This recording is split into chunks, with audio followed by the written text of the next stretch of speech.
We have reached decision day in the Gainbridge Super League season, and tonight from Lexington Stadium, Lexington SC has a shot to take home the Players' Shield as they welcome in Tampa Bay Sun on Lexington SC's Fan Appreciation Night presented by Gainbridge. Gainbridge, you work hard. Your savings can too. Learn more at Gainbridge.com. Josh Appel, Renee Washington with you. Thanks so much for spending part of your Saturday with us. And here is the Gainbridge Super League table. Lexington has the tiebreaker over Sporting Club Jacksonville.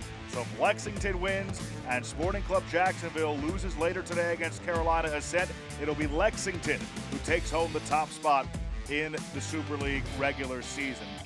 Expanding on that a little more here for Decision Day, the clinching scenarios for Lexington mentioned they can win the Players' Shield because of their goal differential tiebreaker over Sporting Jacks with a win and a Jacksonville loss. They can also guarantee themselves a top two finish and a home playoff game with a victory or a loss and a Carolina draw or loss against Sporting Jacks later today. Well, Renee, it has been a record-setting season all around for Lexington.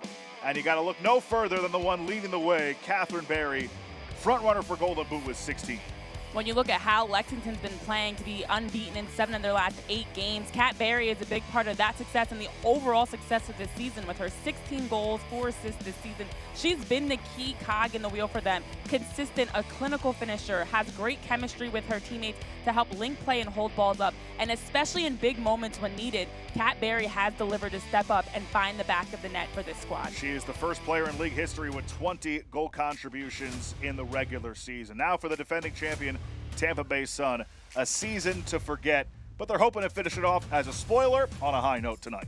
Tampa Bay's been very inconsistent this season. They have the ability to create problems, especially offensively in transition, but have struggled to put together a full game start to finish. Now, looking at today's game, you can't look too deeply into the numbers, the stats, the records, because they've got nothing to lose and are absolutely looking to play spoiler.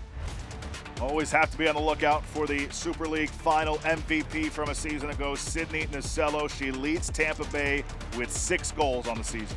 Sydney Nacello is just a key dangerous attacking threat for them, starting with her aggression and high engine. She works so hard on and off the ball, defensively pressuring, offensively making runs, also very creative, and just a player that has a nose for the goal, one that is always stretching their attack, looking to get into the final third and helping them create chances offensively. We are moments away from the start here in Lexington. Lexington SC can go from the bottom of the table to the top of the table in one season's time. A victory today against Tampa Bay will put them in prime position to do so. We'll have lineups and kick on Decision Day next on Peacock.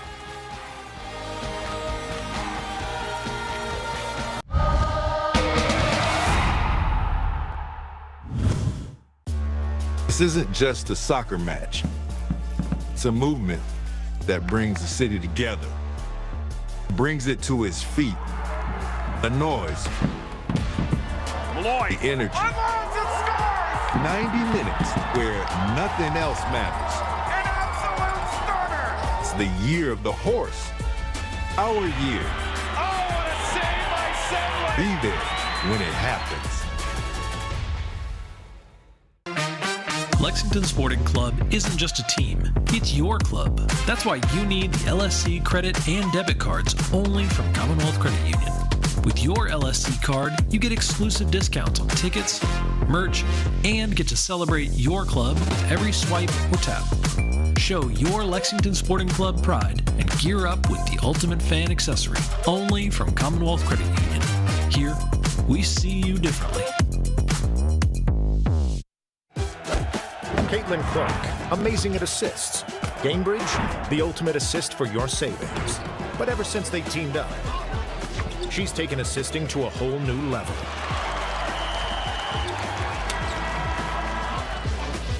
Caitlin Clark, great at assists. Gainbridge, great at assists for your savings.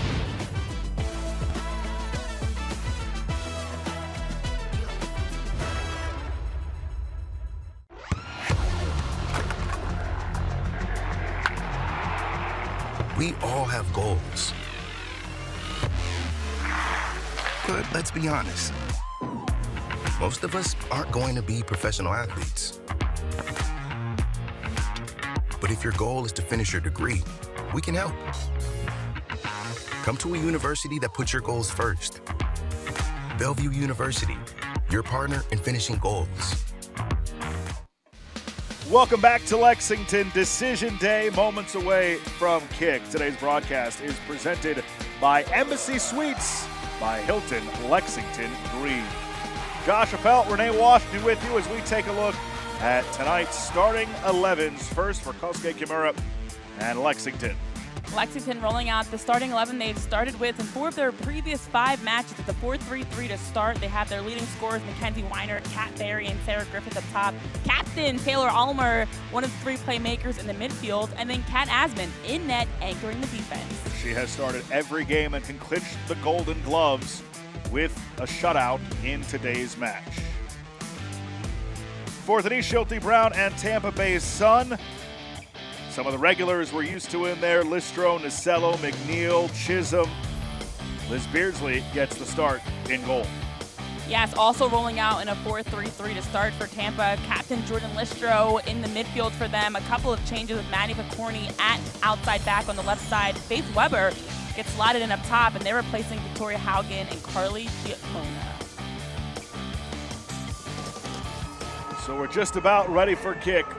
A potential history-making day for Lexington SC. A legitimate shot at the Players' Shield with a victory today.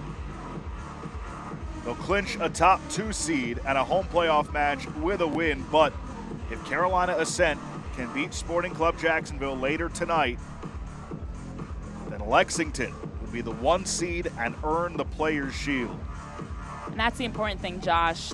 With the game staggered a bit, it allows for Lexington even more to focus on just your game. You can't control anything that happens in this evening's game, but you can take care of business. You're at home. You have a chance to clinch at the lowest a 2 seed, and you will need some help to get that number 1 spot. But you need to win this game first and foremost. And with an eliminated Tampa Bay team that has nothing to lose, you have to make sure to come out and stick to your game plan in a very crucial game for playoff implications. Tampa gets us underway. Alejo Kalume is our head referee. Underway on Decision Day. Another match going on right now. Spokane, a 2-0 lead over Brooklyn. Spokane in a battle trying to put the pressure on Dallas later today for that 4th and final playoff spot as Chisholm navigates for Tampa Bay Sun. Lexington unbeaten in their last 4. They're 13-3-11 this season, and they can tie the record set by Tampa Bay last season for most home victories and points in a season. Tampa Bay had 8 a season ago. Lexington sitting at 7 at the moment. One great thing for Lexington, their run of play and form that they're in currently, when you look at it, I took it a step further, the last 8 games to have an unbeaten stretch of 7 of those last 8 games where they've outscored their opponents 16-5, have had 5 clean sheets. They are really playing well as you're definitely going into the playoffs, now just trying to figure out where you're going to be playing in the postseason.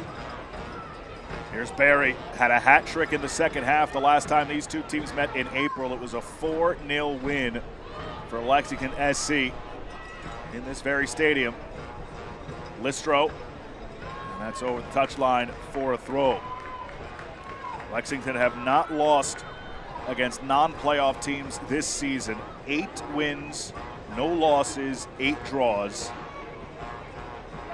There's been a dream season that began with an unbeaten streak of 16 in a row, 17 in a row, going back to the 24-25 season. Almer has her pass taken away by McNeil. McNeil down the left wing. Heavy touch to it.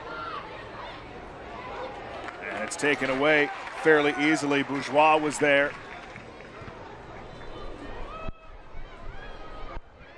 Griffith trying to support. Finally, Lexington get the clear. Tampa Bay in the gold. Lexington in the white. Weber, Denver Summit, Loney. Tries to cross it in front. Calmly handled. Here's Griffith. have had an assist. Mackenzie Weinert's second goal of her brace against Brooklyn in the 3-1 win last time out for Lexington.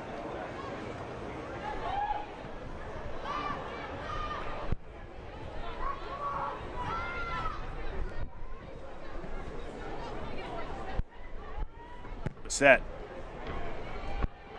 Good ball. Picorni trying to chase it down. She does. Picorni whips it. The header towards Asman, and she has to pump it over the bar. Well done there by Tampa Bay to be able to get down that far flank with Maddie Picorni. Serves a beautiful ball into the box and had numbers. Plenty of yellow jerseys in the proximity, hunting to get on the other end of it. And it was Shay Connors that was in the midst of getting that header on that really forced Kate Asman to have to just pump that over. Wasn't clear with the bounce it took if she could cleanly catch it, is what my guess is. So made a business decision on that one and just play it safe and knock it over. First corner of the match belongs to Tampa Bay. O'Flaherty will take it.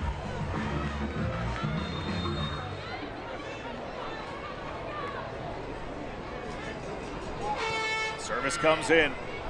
Back post.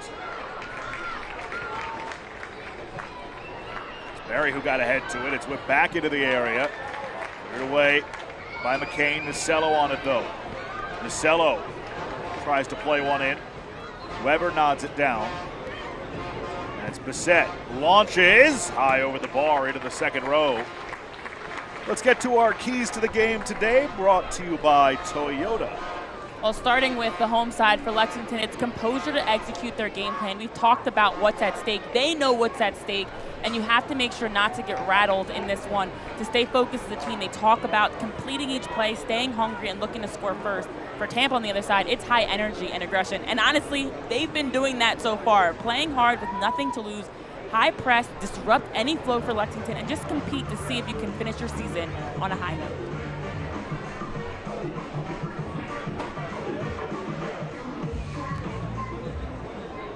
Asman puts it in the air.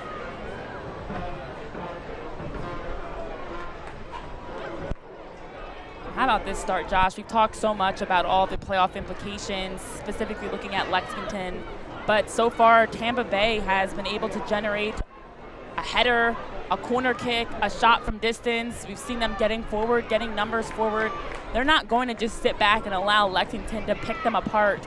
They're going to compete, and so far they are doing a good job of just bringing the energy early. Good start on the road. We have our first foul given. Deep free kick coming as Faith Weber took a spill. Yeah, it does seem like Lexington have come out a little bit flat in the early going. We asked Kosuke Kimura this week just about the mindset of the group coming into a game with this much at stake. To it after this free kick from Bissett. Haleford. Picorni.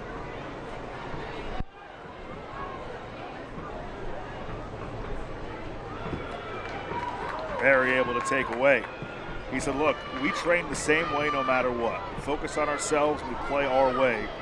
And he said, in training this week, I didn't really catch a sense of anxiety or anything of the sort, given what's at stake.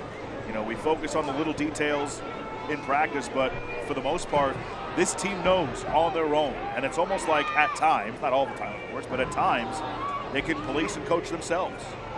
Yeah, I thought that was a great point he made about their ability to make adjustments on the fly as a team, to be able to problem solve in real time without needing a coach to step in. And I imagine that's what they're going to do here. Weathered the storm a bit and now looking to see if they can pick up the intensity.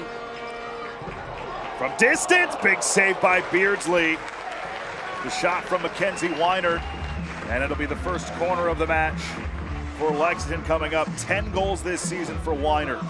Well, after a slightly flat start, Mackenzie Weinert reignites the offense with a great shot. Good job of just creating some space, top of the box, able to shift her touch to create enough of an opening to drive that one near post and forcing a tough save by Beardsley. If you're Lexington, this is where we talk about the composure and being able to adjust on the fly. You don't need to be rattled. You expected Tampa Bay to come out shot out of a cannon a little bit with the intensity. They've been weathering the attacks that they've seen from Tampa Bay, and now they just need to get going on the other end to create opportunities. Today's Lexington SC corner kicks are presented by Commonwealth Credit Union. It's the first of the match for Lexington. Bourgeois curls it in. McCain got ahead to it. Still bouncing in front. Barry looking for a whistle. Doesn't get it. Comes back to Bourgeois. Plays it in one more time. And that's over everybody. And a foot race for it. Hendricks moves it for Halfordy. I feel like the first goal in this match will be a big one from Tampa Bay's perspective as they try and play spoiler. If you're Tampa Bay Sun and you have this many opportunities in the early going, you want to cash in on them and play from the lead. It was 1-0 at halftime the last time these two teams met. And then Cat Barry are up for a hat trick in the second half. But the point being is, if Lexington get the first one, they haven't lost this season when scoring first, but for a team like Tampa Bay that's in their final game of the season, they won't be moving on to the postseason to defend their title from a season ago. You gotta wonder how they respond after that. Exactly. The first goal of this is very important. It can be deflating if Lexington is able to get that goal first for a team in Tampa Bay. Right now we see the life, the energy, the belief, and a first goal, having to chase, play from behind. As we see, we do know they are eliminated with their 1-8-5 record from any playoff contention. So a goal first by Lexington just further deflates and could put them away. But the other reality is for Tampa Bay, if they're able to score one, they've had games this season creating early chances, unable to convert. If they can make that happen today, oh, you better believe the energy and the belief is going to raise a whole new level.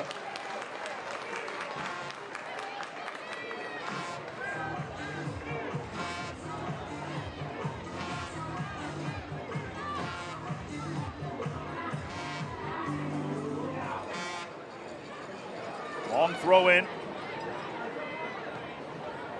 McCain. Now Daria Raji. McCain and Raji teammates last year with Fort Lauderdale United. They faced Tampa Bay in the league final. Raji tried to move it along. Bourgeois couldn't get to it. Halfordy did first.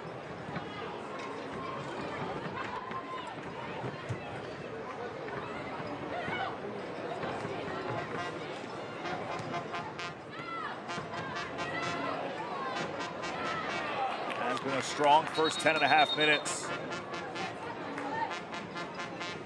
for Tampa Bay. It's not gone their way in the second half of this season. They've lost 5 out of 6 after they notched back-to-back wins. They've been outscored 13-3 during this stretch. They started the spring with 3 in a row unbeaten. They're 3-7-0 since, outscored 18-7, shut out 5 times in that stretch. Got the fewest goals scored and the second most conceded this year. Consistency, injuries, all of the above have been a factor for Tampa Bay this year. Just one home win to go along with, honestly, a very solid road record of 4-5-4. Has really done them in. It's a bit mystifying how much Tampa Bay struggled at home this season. Fewest home wins in the league. Yeah, and for Tampa Bay, with their 5 wins on the season, let me correct myself. I was misreading the stat, but their 5 wins on the season that they have, you look at the amount of those wins that have come on the road. I mean, 3 of their last 4 road games, they've been able to be successful, get a result, get a win. So they are a team that has done better on the road, and on the road today, see if they can tap into some of that road success. Introducing the LSC One membership, your season ticket to every LSC men's and women's home match in 2026. All one package, starting at only $21 per month.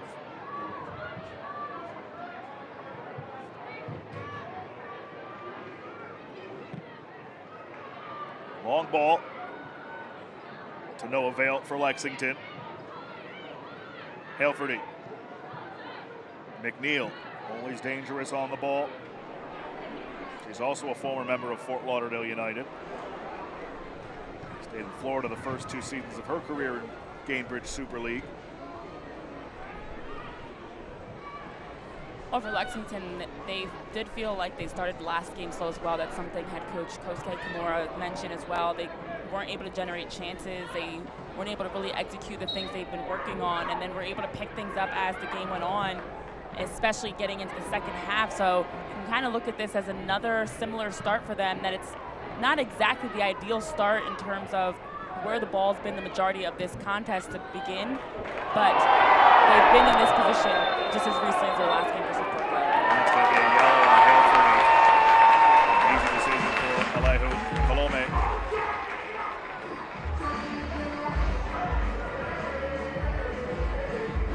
Definitely look again at this play, deserving of a yellow card. The jersey tug there as we see Lexington looking to race forward in transition through Sarah Griffith. And then this, honestly, for Halferty, just a chance to try to slow down any sort of transition play. Didn't have great numbers and shape behind the ball.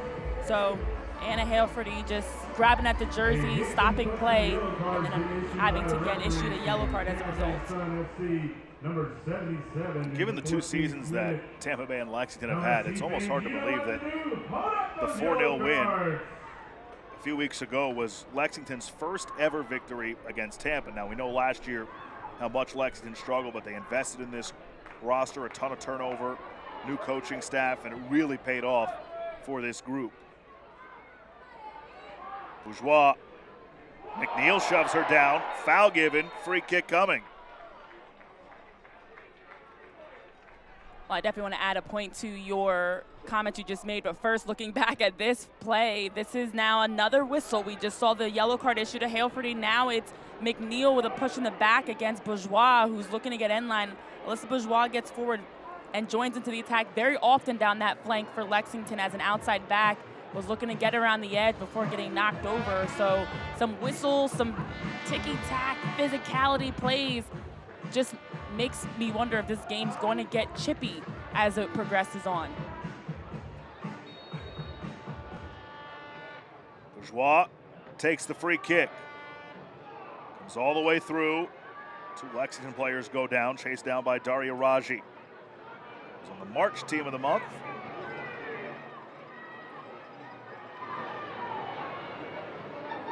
Weiner tried to flick it through, and Bissett able to clear for Tampa Bay. Well, to your point regarding the changes, honestly, for both of these teams, you look at them each going from top to bottom of the table in a year's time. Just speaks a lot to the Gainbridge Super League in terms of the parity, the competition, that there is no clear favorite from one game to the next, from one season to the next. And so I do think it's remarkable as we get this matchup. It's very much 2 teams of opposite polar issues of how they've gotten to this point. But it also is great that every game, including this one, has something in terms of playoff implications, that we're going to get the final playoff picture finally at the end of today. Spokane, they're still up 2-0 in the second half on Brooklyn after a giveaway. It's McCain who scores, but the flag was up for offside.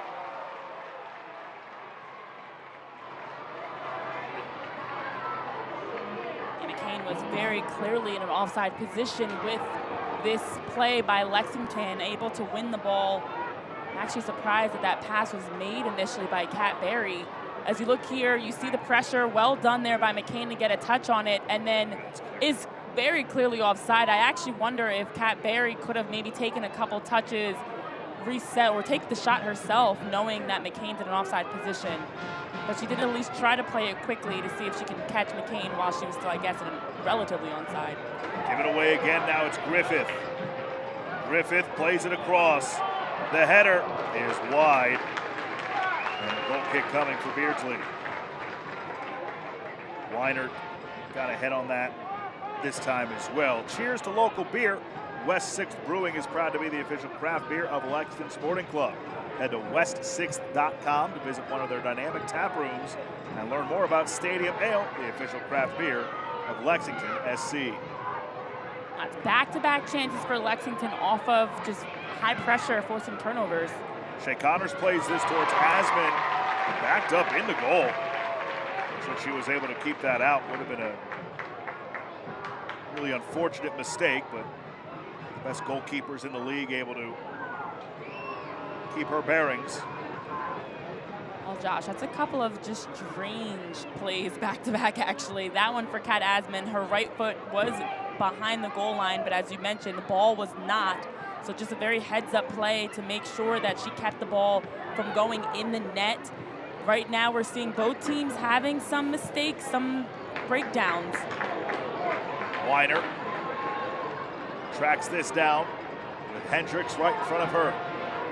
Mackenzie Weiner driving towards the box. Let go from distance, right at Beardsley.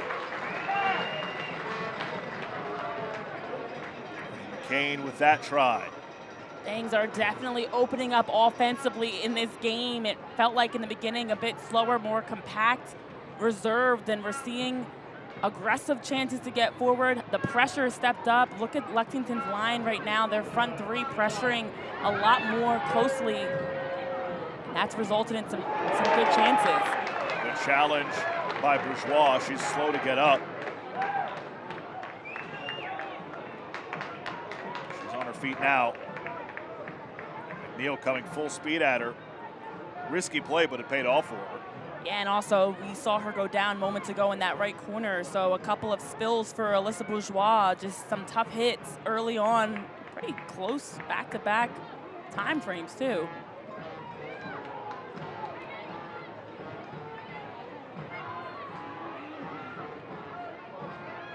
Ulmer, the captain. Good ball. Oh, this is beautiful. Weiner tried to get around Beardsley, and Beardsley aggressive, able to thwart that chance. What a ball for Weiner. That was a beautiful ball, perfectly timed, and the pace of it, the angle of it to bend to allow Mackenzie Weiner to run onto it. Those are the chances that have been ones that as a forward you would love to have back. She decided to try to take a touch there instead of finishing first time, and just credit to Beardsley for a tremendous save to keep this one scoreless. But it does feel like Lexington is knocking on the door.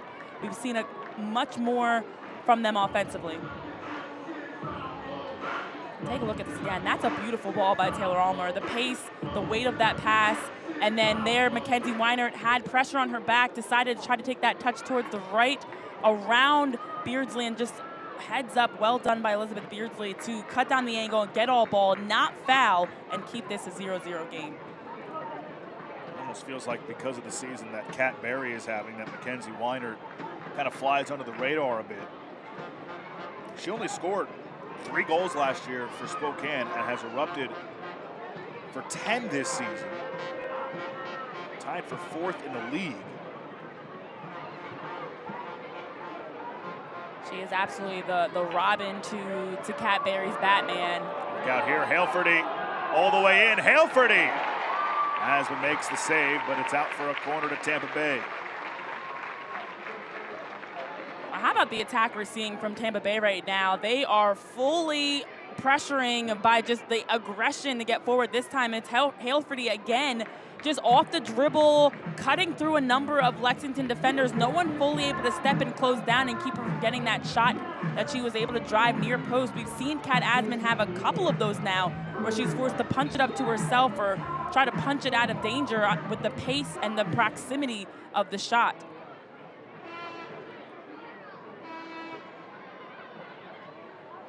McNeil, her shot blocked. She gets it back. Second attempt blocked as well. Marcello on it, curls it towards Asman, and she falls on it before it could short hop.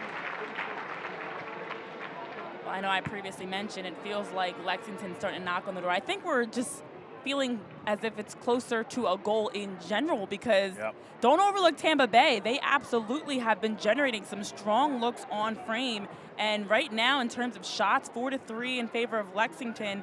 But for Tampa Bay, they also have been able to create some just as much pressure opportunity. The shots on target are very even too. So both teams right now offensively looks like they're heating things up to see if they can get one.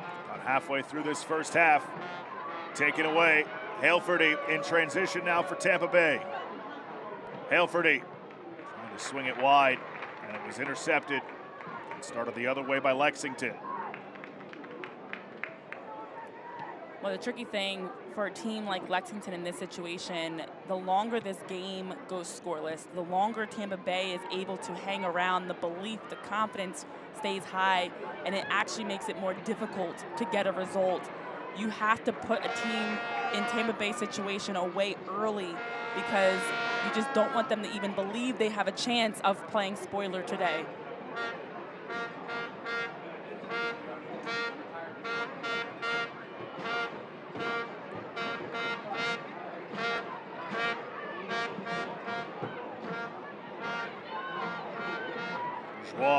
She's been busy in the first 23 plus minutes today. That's a poor giveaway. Nasello and that engine. Nasello then shoved from behind, foul given. Almer committed the foul. It's a free kick for Tampa Bay on the way. This is what Sydney Nasello does so well. Not only is she great when Tampa Bay has the ball, but she's one that is always going to pressure. Getting a little plank in there as she's getting herself back to her feet. Just going the extra mile here defensively, able to pressure, force the turnover, and then has such an explosive step that she's able to just burst into that open space and forcing the foul by Taylor Almer. She's one that as a forward you can never take lightly when you have the ball passing along your back line because she picks and chooses her moments and then quickly is closing you down. Real strong showing in this first half so far for Tampa. Playing for pride and playing to be a spoiler. You wouldn't know it from this performance through 24 minutes. Halferty clips it in. Blocked. Cleared for the moment. McCorney pops it back in. Weber making the run. She collides with Asman. Foul was given.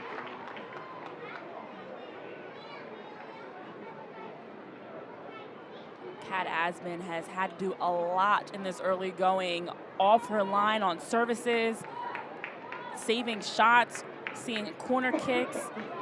Just to your point, Tampa has really been doing a phenomenal job and creating a lot of chances in the attacking third. This high press, Shea Connors nearly forced the giveaway. Almer. Now it's McCain.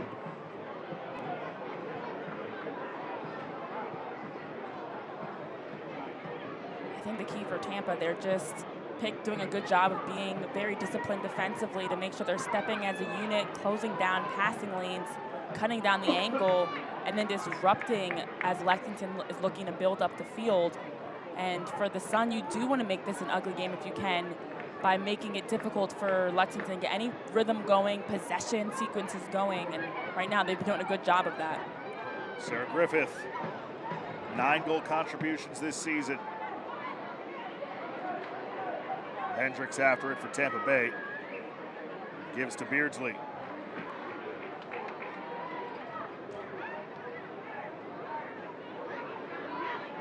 Nasello with space. Connors.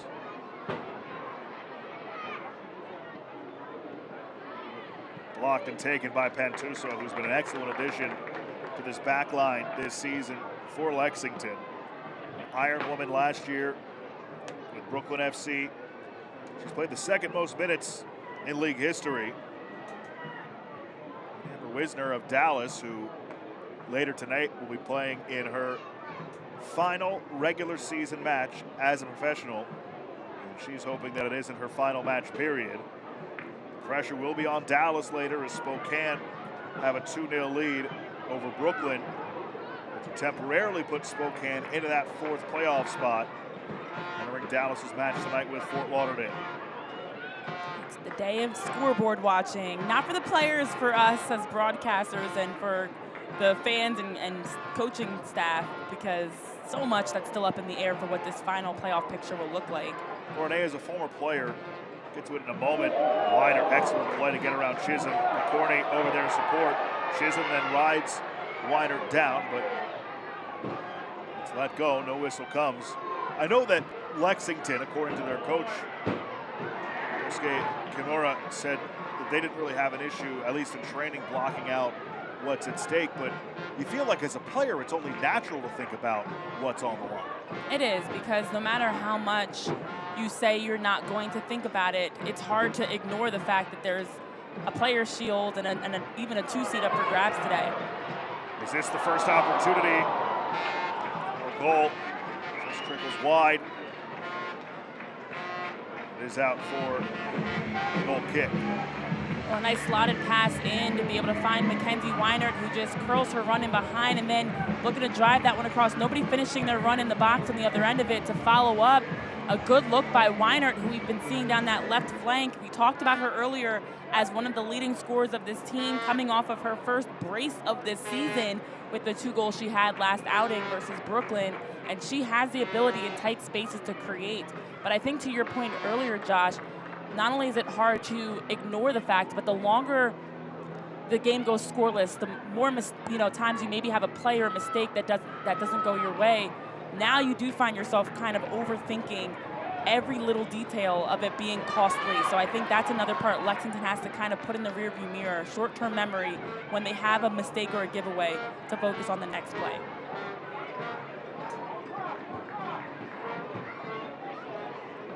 That's why you have to believe, we always say that the first goal is so important, but in a game of this magnitude with what's on the line, it feels even more important because, to your point, with Lexington start to press a little more, put a little more pressure on themselves, and not press like a high press, but squeeze it a little bit, yes, if you will. You start to overthink, yes, and that's a space you don't want to be in as a player, because then you are, you're thinking instead of just reacting and anticipating. And so for Lexington, that's the difference. When people talk about playing freely, Tampa Bay doesn't have to worry about a mistake or the result. Lexington does. So every time you make a mistake, you miss a shot, you miss that clearance, you're wondering, is that the play that's going to cost us in the long run? And it's human nature not to, as much as you try to turn that off, it's human nature to have those moments where the fear creeps in a bit. So I think for Lexington, this is where they have to lean on each other heavily. Raji dispossessed. Nacello now on it for Tampa Bay. We've also seen the ebbs and flows of this game where it feels like both teams generate good chances back to back, and it's a quick highlight back and forth, and then moments like this where it slows down. That also is kind of dangerous when you have a game that has the ups and downs. It can be easy to get caught flat when you have these lulls and moments of just slow play where the ball's just kind of staying in the middle of the field. Who does that give an advantage to more? Definitely Tampa Bay. The more you can disrupt and take Lexington out of their game, get them overthinking and playing between the ears, it helps Tampa Bay without a doubt. And you want the game to be slow, to have these moments of breakdowns, and it almost kind of lulls you to sleep in a sense, where it gets you flat and gets you complacent, versus when Lexington has the energy, momentum, and they're grooving in that regard. So that is something for Lexington. If I'm Kosuke Kimura, I'm being weary of, especially as you get into halftime, of keeping the energy high. You can do that through talking, you can do that through movement. The bench can help you keep the energy high, but you have to keep playing this as if, it's truly a play-in game, even knowing that you're definitely in the postseason. Pantuso. I think that, at a certain point, Sporting Jacks had a pretty healthy lead for the Shield at one point. And for it to come down to the final day of the regular season speaks a lot to how Lexington has played as of late. But Sporting Jacks, as great of a season as they've had, kind of come back down to earth a little bit. And that's saying that both of these teams, with their current point totals, last year would have clinched the Players' Shield as well. That is remarkable when you think about it that way, Josh. It does feel like there's been a change for Sporting Jacks. They had the target on their back. They've set so many records. They've individually and collectively just continued to raise the bar for the Gainbridge Super League. So I think that other teams started to have even more pride when playing them to be the ones to knock them off, and it's allowed Lexington, who's been getting wins, getting results, to close that gap. So as an unbiased party that's just here doing the broadcast, I love it. It gives us plenty to talk about today versus us having these gaps in standings. And the fact that nothing in the playoff picture is locked in as of now is incredible. And Carolina still has a shot to be the number 2 seed. Of course, we're still trying to see who will be the 4th playoff team. Will it be Spokane? Will it be Dallas? Of course, we've yet to determine who the Players' Shield winner will be. We'll hopefully have a better idea of that after this match. Even things like Golden Glove still up for grabs. A lot to play for. Barry's had a quiet first half. Tampa's done a good job with her. It's an ill-advised mistake for Lexington. By Tampa Bay. Throw-in coming for Lexington. Definitely a positive for Tampa Bay that you've been able to hold Kat Berry. She doesn't have a shot in this game. We've seen her get around the box and help create, but nothing threatening from her. It's been mostly Mackenzie Weinert, Addie McCain that got forward for a good look. That's been the ones creating for Lexington.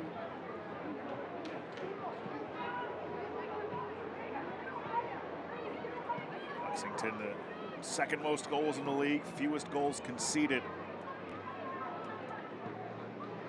I mentioned the point totals would have been enough for the Shield. Last year, both Sporting Jacks and Lexington have set now the number 1, number 2 record for goals scored in a season as well. And if Lexington concedes fewer than 2 in this match, they'll set a record for fewest goals conceded in a season. Griffith. Bourgeois trying to put some pressure on McNeil, and it's out for a goal kick. Whether you're headed to the next match or your next road trip, step into class and experience luxury performance at GenesisofLexington.com. Genesis of Lexington, part of Don Franklin Auto Group and proud partner of LSC. I know we've talked a lot about the pressure, but the reality is for Lexington, at least they know they're in. You can't say the same for Spokane, for Dallas, those 2 teams needing to win today, needing some help today if you're Spokane. So that is where it does, I hate to say it, it makes it a little bit easier that even if you drop today, you know you're still in the playoffs. But the difference now is who are you playing, where are you playing, and that does matter, especially once you get into the postseason. Being at home, sleeping in your own bed versus being on the road, it's a massive factor that can definitely change things, not to mention just wanting to end the regular season playing the right way, putting together a good 90 minutes. Final 10 minutes of regulation in the first half.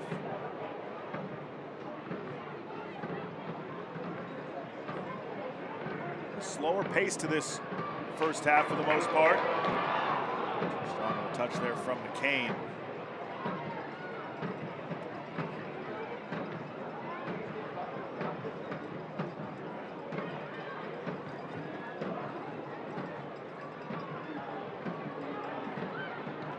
Raji.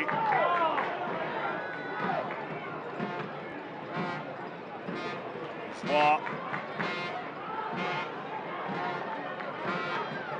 It's Griffith.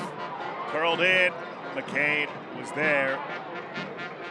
Barry trying to wreak havoc as well. Tampa Bay stays calm and composed.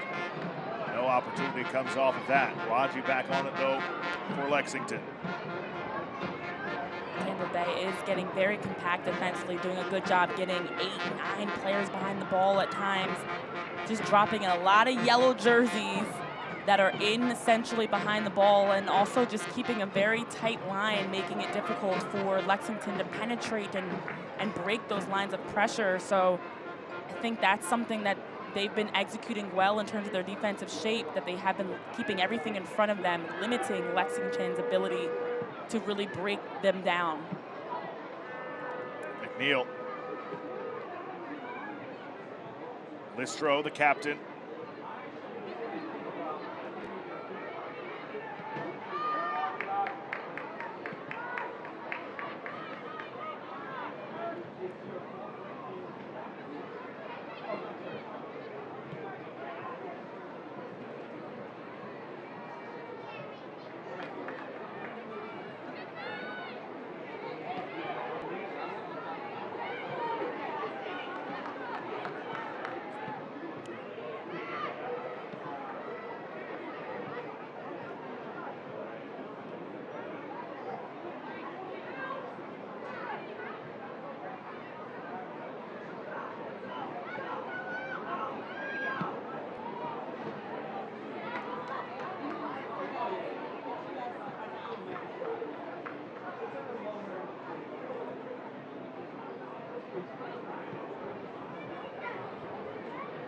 Long ball in the direction of Weiner, but that's over her head, and Chisholm chases it down.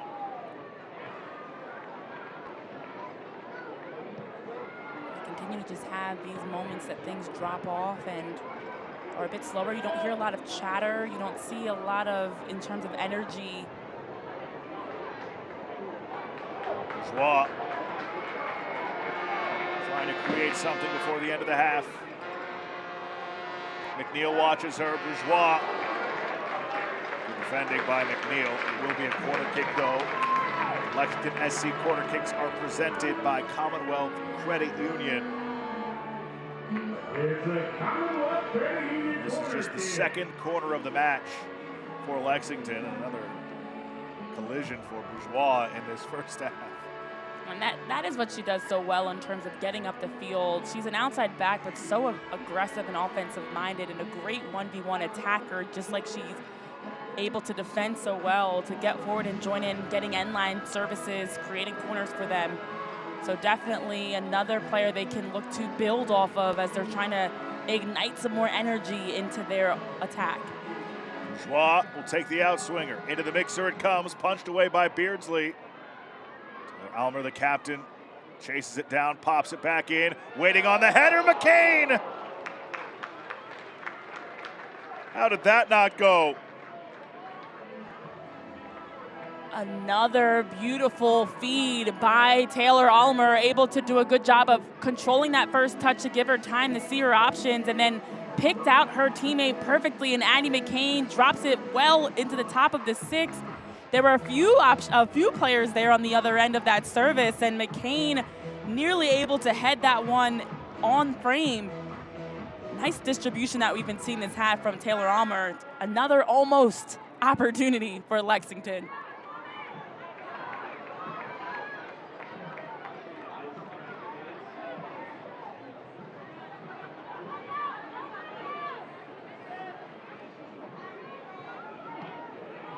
Still 2-0 in Spokane. They're entering the final 10 minutes of regulation. If Spokane does hang on, then they will be in the fourth and final playoff spot, rooting for Fort Lauderdale United against Dallas Trinity later tonight. Watch that game right here on Peacock.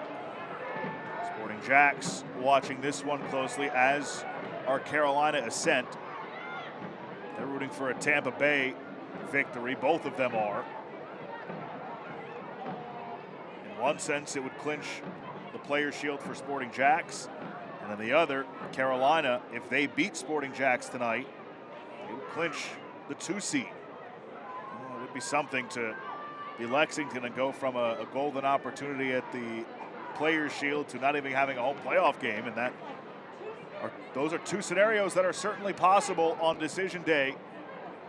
Well, especially because they just need to win to clinch at least a top 2 spot. So that is something that absolutely makes it more frustrating if they're unable to do so, because you control your own destiny. You're playing at home, and you are playing a team that is eliminated from the playoffs that you should be able to beat. So definitely could be frustrating if things continue to play out the same way this first half has gone so far.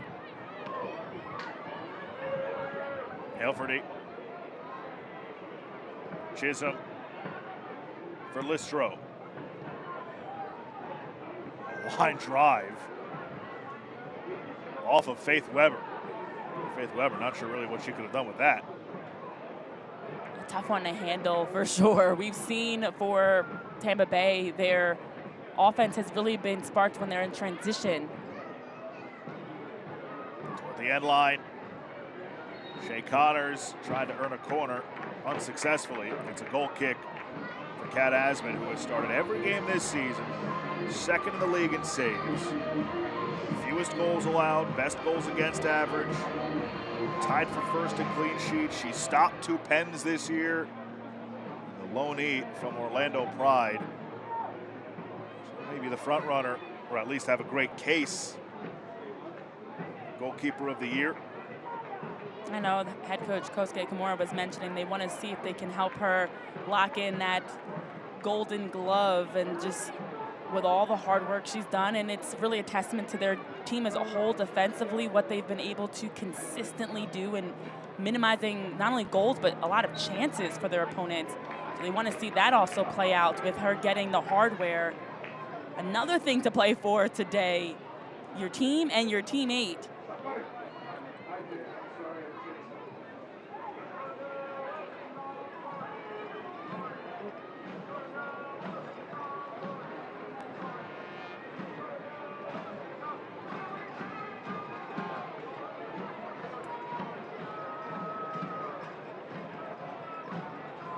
Weiner. Coming off of a brace against Brooklyn. Kane for Almer. Looking for Barry. And Bissett clears it over the end line and under the bleachers for another Commonwealth Credit Union corner kick to Lexington. Well, we've mentioned we haven't seen as much for Kat Berry this first half. That time they were able to find her making a good run towards goal. Just better defensively by Bissett and Tampa Bay to ensure that that one did not fall to the Kat Berry's feet. It was lurking in the neighborhood.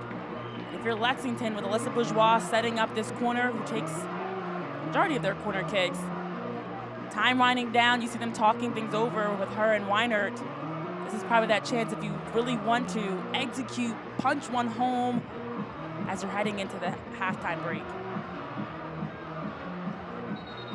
Kat Berry and Jordan Listro getting into it. Sarah Griffith involved as well. Alejo Colome wants to have a word with Berry and Listro. Listro still talking to Sarah Griffith. That's what Jordan Listro brings, a lot of fire.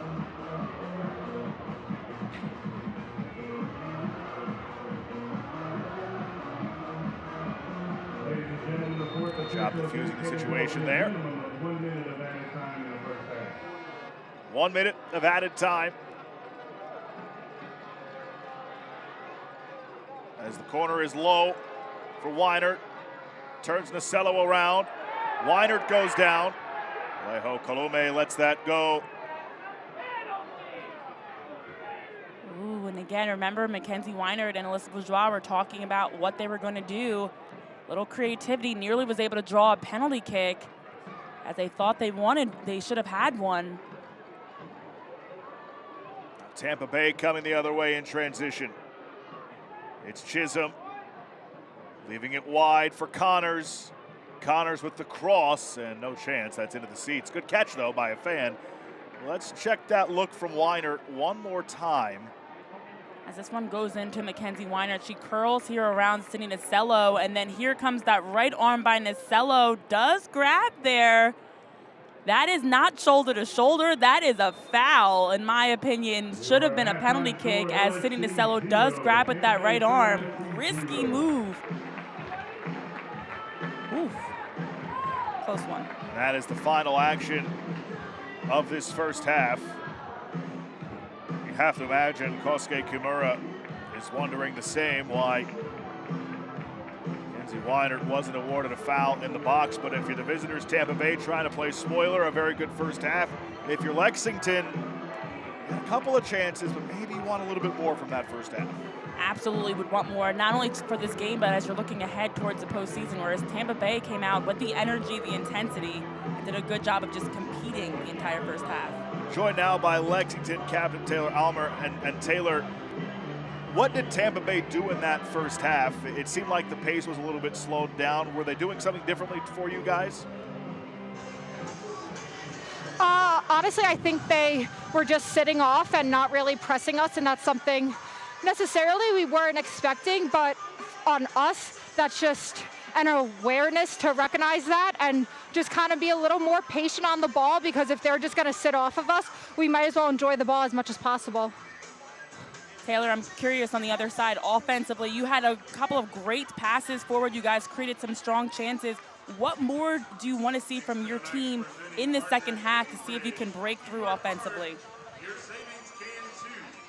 Yeah, I mean, I think it's kind of an unfortunate theme for us is just execution in front of goal. We do enough to create chances and put ourselves in great spots. So it's just continuing to do that, but that last final piece of seeing the ball in the back of the net.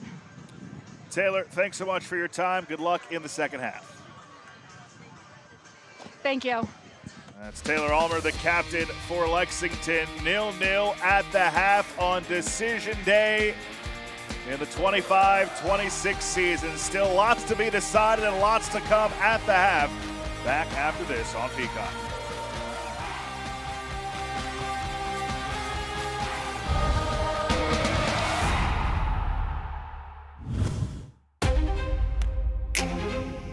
Sporting Club Jacksonville, what a magical run it's been in their inaugural season.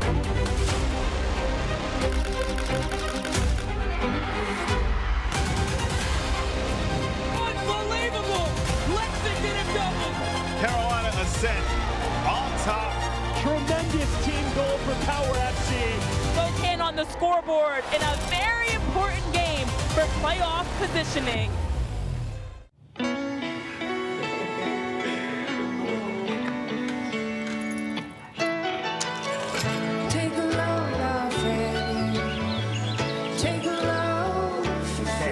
Today, we accomplished nothing. I mean it, not a thing. And it was kinda everything. Stay 3 nights this summer at Best Western and get $50 off a future stay.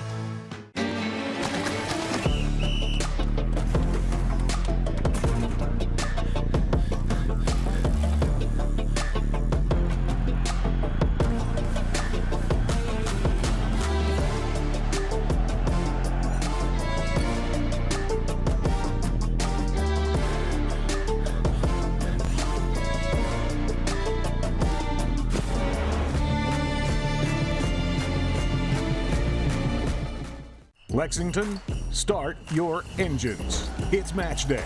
Genesis of Lexington is proud to partner with Lexington Sporting Club, delivering craftsmanship, performance, and premium experience on and off the field.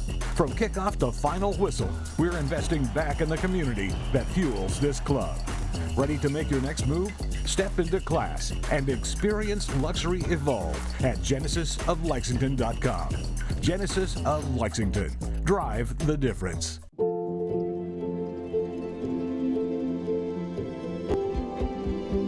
This is where worry turns into relief. Where confusion turns into answers.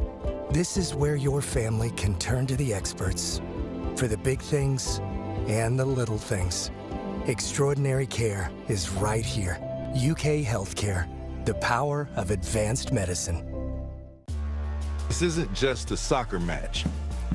It's a movement that brings the city together, brings it to its feet.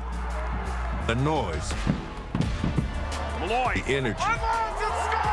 90 minutes where nothing else matters. An absolute starter. It's the year of the horse. Our year. Oh, what a save by Sedley. Be there when it happens. Decision day in Lexington. Lexington SC trying to inch closer to the Players' Shield. They're 0-0 at the half with Tampa Bay Sun. In the latest installment of our Built for Success series, we're spotlighting Spokane goalkeeper Hope Heisey, the first player in Super League history to surpass 150 career saves.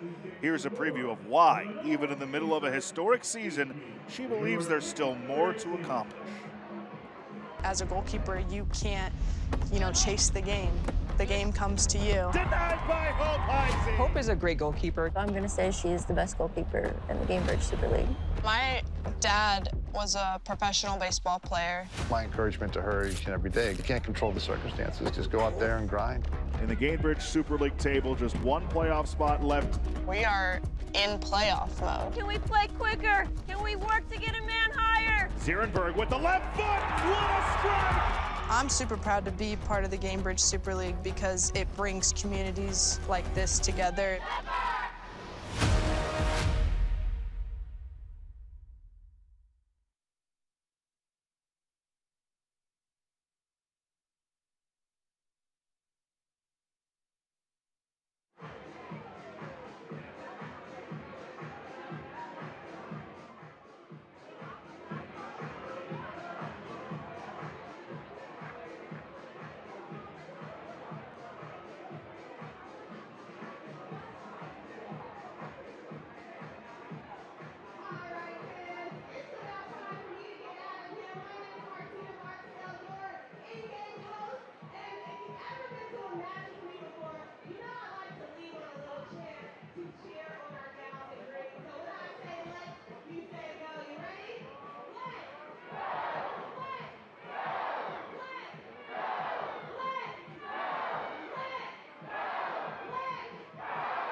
Welcome back to Lexington, 0-0 at the half on decision day.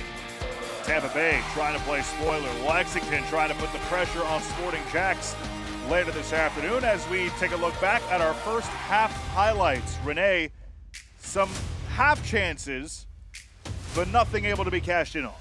No, we've seen some good looks. This one by Mackenzie Weinert, able to curl around a couple of Tampa Bay defenders. A good job just 1v1 working that one to create some space out of the reach of Brooke Hendricks, and then drives that one near post for a great save by Beardsley.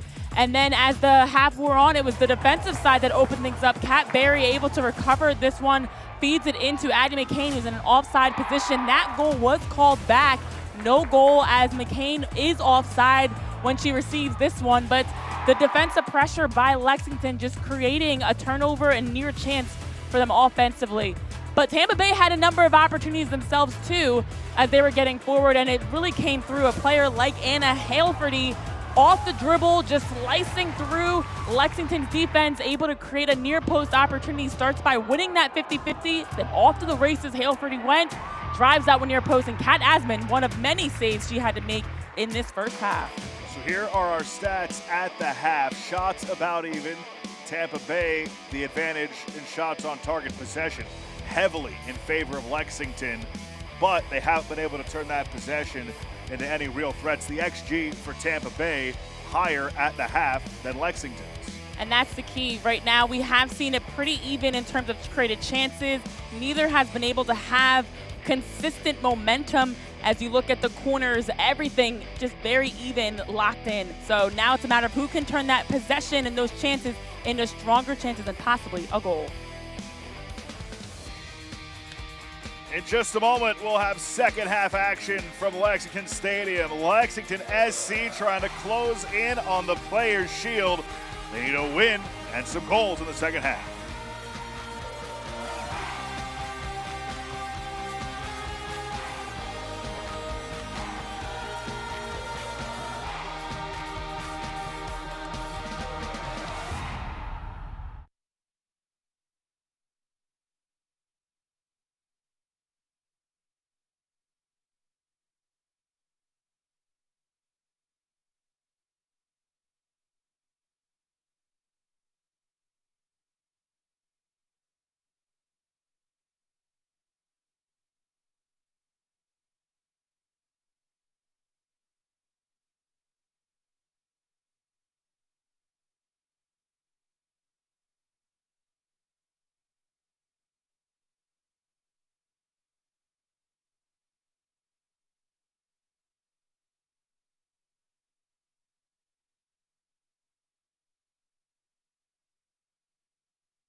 decision day in Gainbridge Super League, and we have one result in the books. Spokane, a victory over Brooklyn, which means Spokane at the moment has a hold of that fourth and final playoff spot. It will be locked into Dallas and Fort Lauderdale later tonight. Here in Lexington, it's 0-0 at the half. Josh Appel, Renee Washington with you.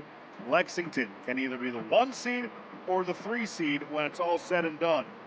They can clinch the Players' Shield with 3 points in this match and a loss by Sporting Jacks later tonight against Carolina. Lexington do have the goal differential tiebreaker, an absurd plus 25 this season. But Renee, in the first half, Tampa Bay, despite the fact that they didn't have the majority of possession, they were able to dictate some of the pace as we get to look at the live table in Gainbridge Super League right now. So that match later today, Dallas and Fort Lauderdale, well, a lot of eyes on it. Yeah, and that's the key. This is a really good example of, as we're working through decision day, of just how close and small the margin for error truly is. There is such a small difference between a 1 seed and a 3 seed, which is wild that it's coming down to literally the wire for who's going to be where in the top 4. And so for Lexington, if they're fighting to clinch at least the 2 seed, they have to make sure in the second half you're not only keeping better possession and more possession, but you're also valuing your chances to get forward. Taylor Almer mentioned it. They've focused on that this season. That's been an area for them. That's been an issue. Making sure that you're composed to finish your chances, because you have to take care of business in the second half for at least a chance at the Players' Shield. Now, for Lexington, if this match does end in a draw, they will, in all likelihood, clinch the 2 seed, unless, now hear me out on this, unless Carolina Ascent wins by fewer than 15 goals against Sporting Jacks later today. That is a real tiebreak. If Carolina wins by any double-digit margin versus Sporting Jacks, I don't even know what to finish that sentence with, but anything is possible. So that is a possible change that, with a tie, would allow for Carolina to jump Lexington. So every possibility has been outlined of what needs to happen. But if you're Lexington, you just have to start by winning today. They love that Players' Shield, but they certainly don't want to lose out on a home playoff match. And so a draw or a win guarantees them at least that. That's the big key. Obviously, you want to get as much as you can. Hardware, individual accolades, team accolades, a Players' Shield, setting records. You'd love to have it all. But I think one thing that if you ask head coach Kosuke Kimura and this squad, they want to also just make sure they're playing a good 45 minutes for the second half that can help set up for what the first round of the playoffs is going to look like for them. You don't want to have a poor second half, and now going into the playoffs, you have lost the momentum they've been working so hard to build in this recent stretch. Second half for Lexington, the last match against Tampa Bay is Allie Brown. Seems like she's a little bit hampered by something. This one comes towards goal, wide of Beardsley. That's out for a goal kick. A second half hat trick in the 4-0 win for Lexington over Tampa a few weeks ago. There's Pantuso, strong on that back line. The center backs, Kosuke Kimura. Yes, that's second half hat trick by Kat Berry was very special, and they're going to need some production in this second half as well to get things going. We've seen the ball at their feet. We've seen them possessing heavily in front of Tampa Bay, and I think that's been the difference. It hasn't been as threatening. It's been similar to what we're seeing right now, where for Tampa Bay, they're able to keep everything in front of them, stay organized. You want to get them defending more towards their own goal by breaking lines, through balls, taking players on 1v1, just something that's a bit more dynamic and unpredictable in the second half. That's through everybody, but it does give us a chance to tell you that you can enter the Prinks Tires USL Cup Game Day Kit Sweepstakes for your chance to win a prize pack worth up to $2,000. Scan the QR code on the bottom of your screen right now and enter. Let me try this again. For Lexington, they went through balls to a teammate. That was a through ball, and to a Lexington teammate. Have to be specific. That was to a teammate for Tampa Bay, and Elizabeth Beardsley. But we have seen a slow start, some slow play in the first half, and I think that's also something for the second half. You don't want to have that same slow start, very much going through the motions type of play. You need more energy and intensity. Marcello into the corner with Steigletter. And it's a corner for Tampa Bay.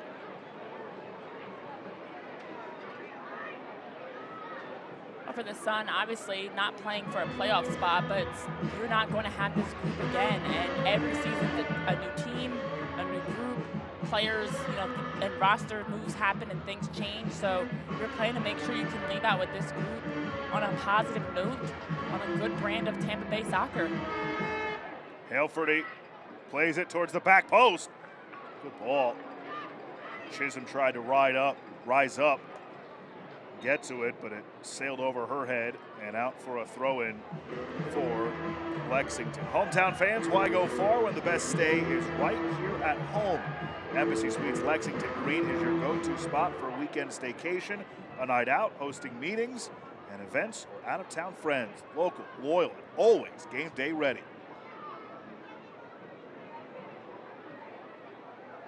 Five minutes into this second half. Lexington in search of that ice-breaking goal. Well, here's the other key. Tampa Bay's not just sitting back. We saw that in the first half, and they have been doing that so far in the second half too, of making sure to also bring the opportunities, that they're getting numbers forward, creating. We saw the corner kick they just had moments ago. So they're not just packing it in, dropping back, and letting Lexington do whatever they want. They are truly competing at a high level and doing a good job of, at stretches, keeping the better of possession or chances.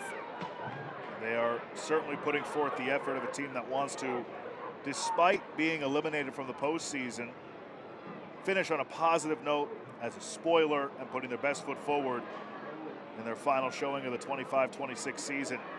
Griffith. Bourgeois trying to get there, but Marcello arrives first. She's able to play it to Beardsley, her keeper.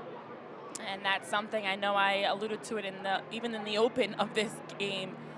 Cindy Nacello is one. She puts the work in. That's her forward. She's back defending. Alyssa Bourgeois, she's one of your deeper players right now, just helping defensively to track back. Allie Brown, good to see her moving all right. Weinert coming off the brace against Brooklyn. Brown eludes Barry, but comes to McCain, and then Bissett takes it off her foot, and it's cleared away for the moment. Ulmer. Daria Raji. Steigletter for Brown.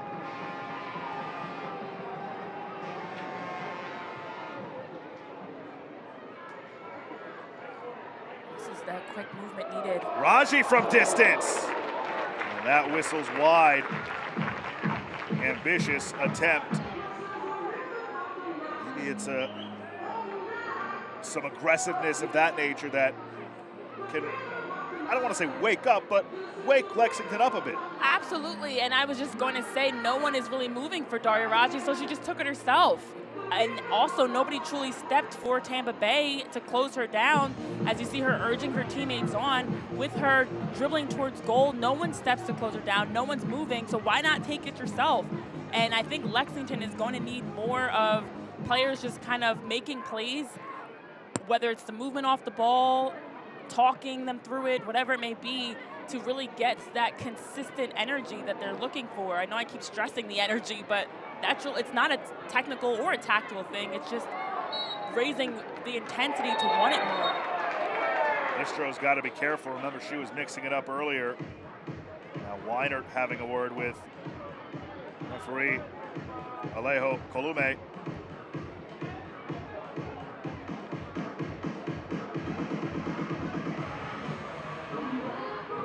lot of conversation there as we look back at what happened. Mackenzie Weiner holding the ball up and then draws a double team and then a triple team working along that sideline. I was saying you have to want it more, and honestly, those types of plays, Josh, can help your team too to spark something when you see a teammate that's battling, trying to do all she can to help hold the ball up against 3 defenders.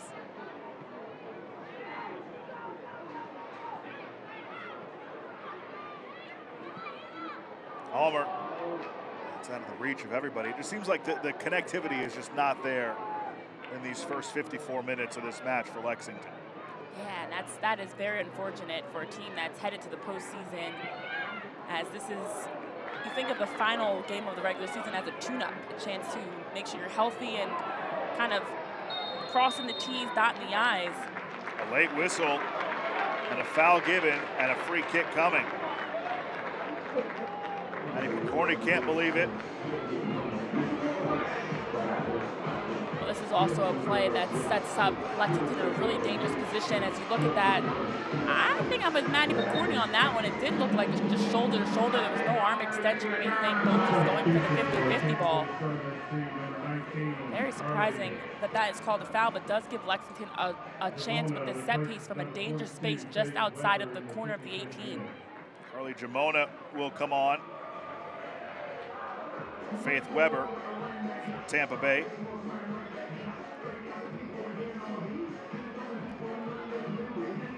Weber's season ends in the 56th minute on decision day. Bourgeois curls it. Raji pops it back into the area. The header by Barry. Oh, what a save by Beardsley.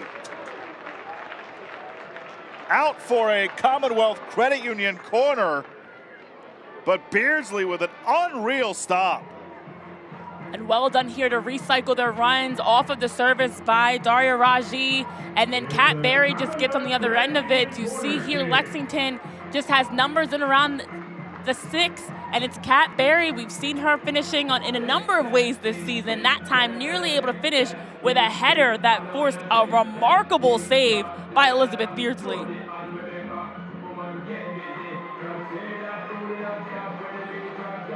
Bourgeois to take the corner.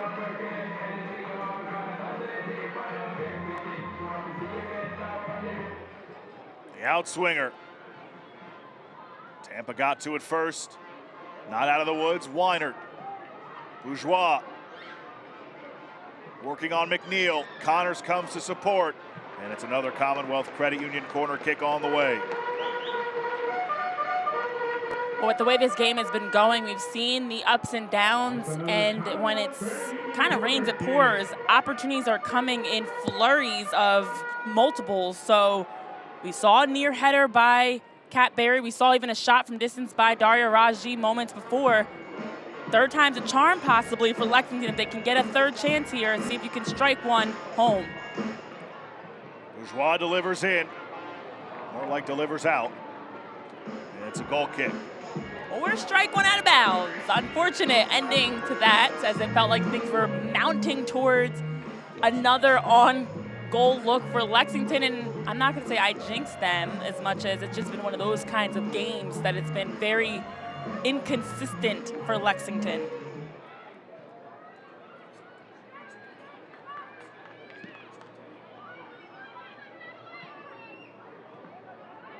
Lexington have put together a couple of grade A chances. How can they finish? Definitely have to give credit to Tampa. Tampa Bay has been so strong defensively, especially with the play and saves by Elizabeth Beardsley, but they've been doing a good job of just mitigating any chances that Lexington's really had. Win for Lexington, in for Barry. Tried to nudge it along. Kept alive still though. Barry is back on it. Comes across all the way in front of goal. Nobody there in white. And it's out for a Tampa Bay throw.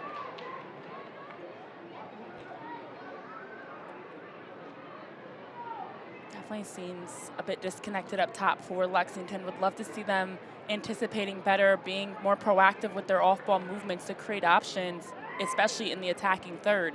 Griffith tried to swing it in. Great effort to stay on it. Nasello hounding her. Cuts it back, but it's low and taken away. Raji on it.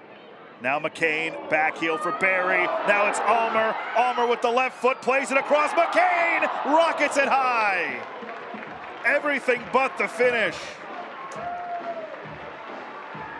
Oh man, there were about 5 different players involved in that build-up. It was quick, it was clinical, it was intentional, and everything was dialed up for this to be a goal. Daria Raji first settles them with a quick pass. How about the flick by McCain into Barry, into Ulmer, who then slots it back across to a running onto it Addie McCain, who just skies it too high.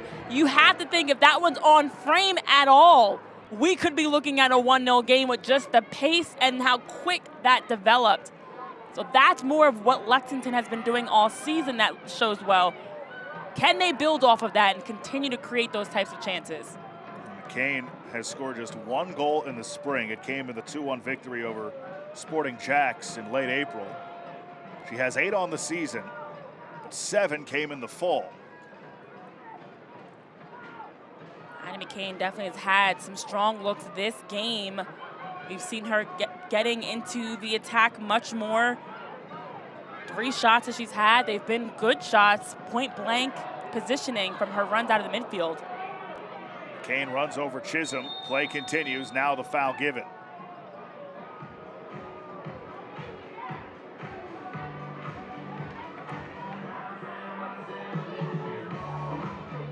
Lexington has had a few chances that I'm sure they'd love to have back, and now Addie McCain, after a good shot on goal, gets a foul there, so you're now giving Tampa Bay a chance, slow things down, get numbers forward, catch their breath after surviving a really near goal-scoring chance.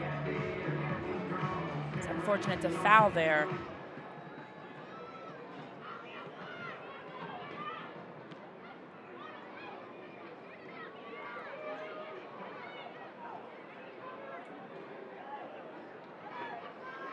Kane, good effort. Barry hounded, and the whistle blows.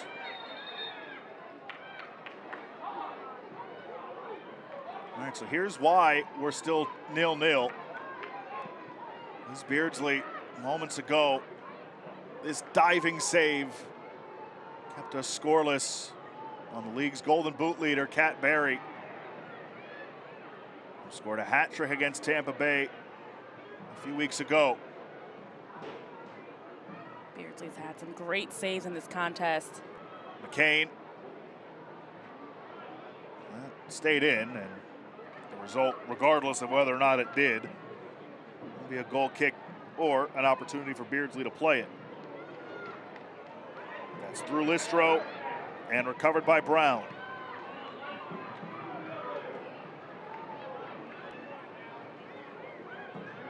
Halfordy.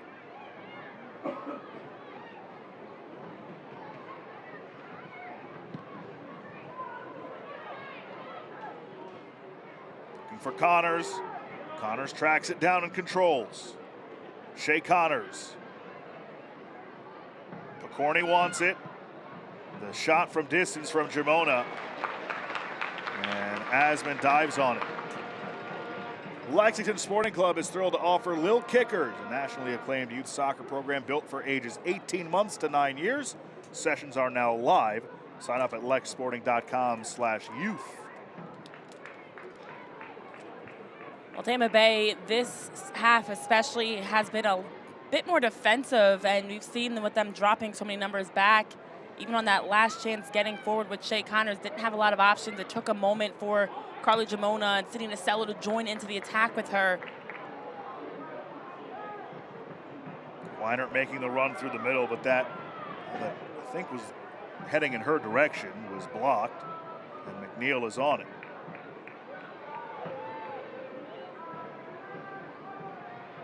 Again, I think if you're the Sun, you're okay with this game just slowing down so much and being a bit reactive for both teams. We've seen a lot of times where the ball has just stopped moving, and It makes it very easy to defend when the ball's not moving, and you can now get organized, get your shape, pick up your player, versus the stretches where it's been quicker passes and being more proactive to be a pass ahead in that sense, so that with every pass, you're already seeing players making the run necessary to help you break into your attack more. Weinert back to her right. Weinert goes down. Play rolls on. Nasello turns on the Jets in transition. Nasello trying to swing it towards the middle, but Connor's on it. Steigletter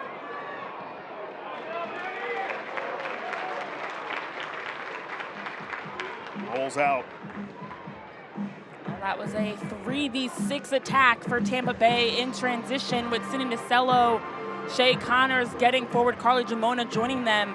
I just mentioned it before, the same thing happened again, that Tampa Bay did a good job defensively, but weren't able to flip into their offensive shape and get forward quick enough, but we're able to at least get a deep throw-in out of it.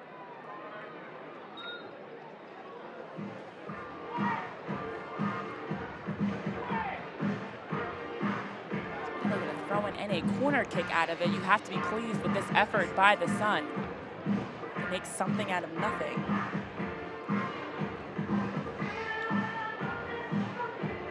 Halferty will go over to take the corner.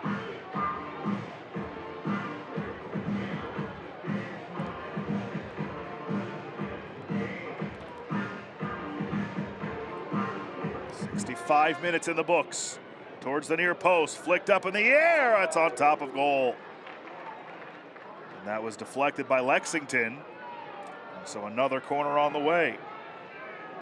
Tell you what, these are the types of games when you stick around soccer long enough that you see this happen too many times. The underdog, in this case Tampa Bay, just sitting around, packing it in, doing enough to keep a clean sheet, and then all they need is that one opportunity to strike, and things can drastically shift for a team that's not even playing for a playoff position to be in this position and see if they can take the lead. That one's flicked back. Looked like it went over the end line, so no real chance to make a play, and it's a goal kick for Kat Asman, as Lexington needs 3 points to put themselves in position to win the Players' Shield. As Kosuke Kimura goes to his bench for the first time.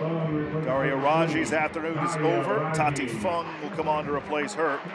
Sarah Griffith will come off as well in favor of Amber Wynn, the rookie.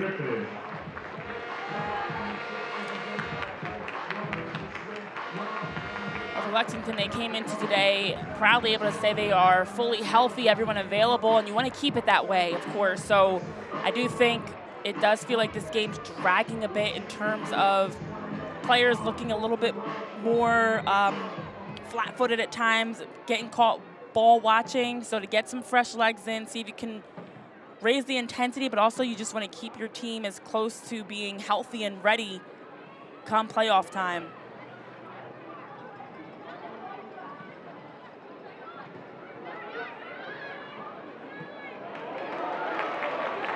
Weinert, flag stays down. Mackenzie Weinert cuts it back across. And a throw coming to Lexington.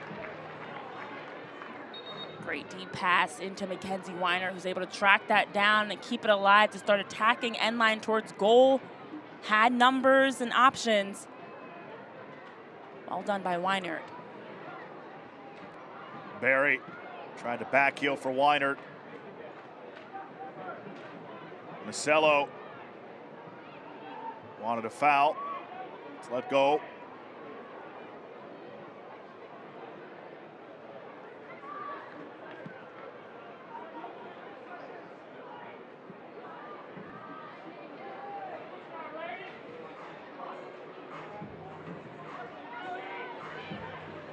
Picorni to throw in for Tampa.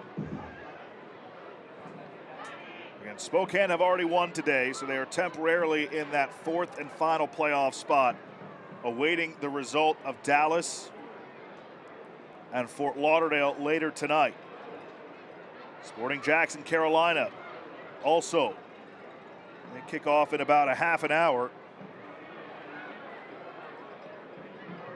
Lexington, if they draw, they do clinch that #2 overall seed, but they want the 3 points, and they want to put the pressure on Sporting Jacks for that Players' Shield.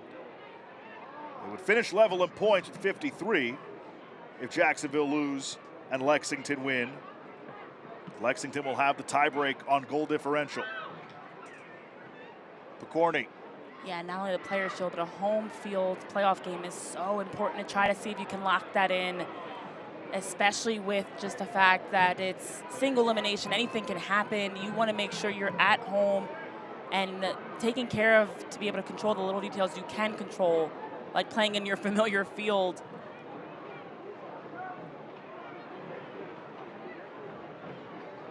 Attention fans, we would like to make it to your attention that we have a missing child named Harper Jones. If you find this child, please take him to guest services booth. Harper Jones. Wynn plays it wide. Wynn gets it back. Curls it in. The header off the post.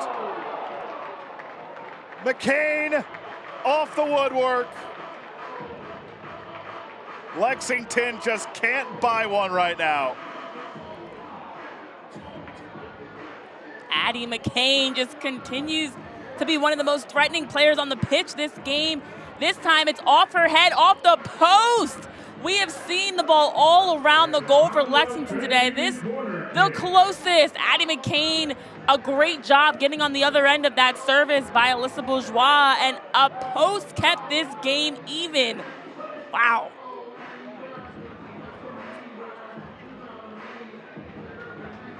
Commonwealth Credit Union corner kick coming for Lexington. Lexington gets another chance here. Into the mixer it comes, bouncing around. Fung was there, but the whistle blows for a foul. Fans, official attendance for tonight's Lexington Sporting Club match is 5,187. More than 5,000 in attendance. Hoping to see Lexington earn 3 points and put themselves in position to potentially win the Players' Shield on decision day today. Again, this has just been one of those games for Lexington. Things not going their way. We've seen some near chances. For as much as we've talked about the ways they need to pick things up, they have created some really strong looks. That was a really strong play by Pantuso. And she starts it in transition.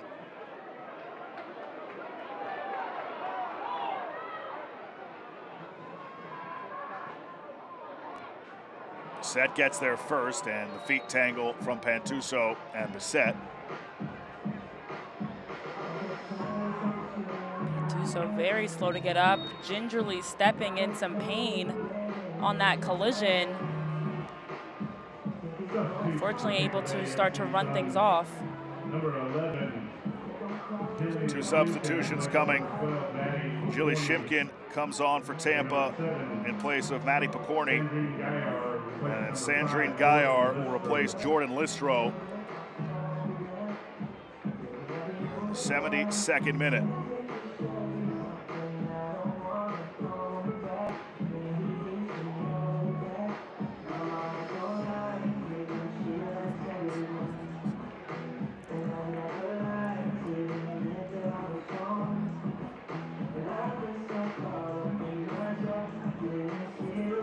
Still 0-0.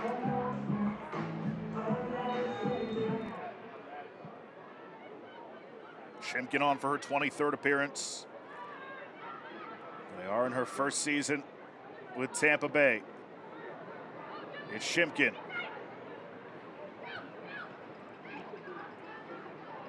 Gaillard. Halfordy for Gaillard again. Fresh legs. Wide for McNeil. Curled in. Pantuso good positioning. Lexington have possession. Tati Fung.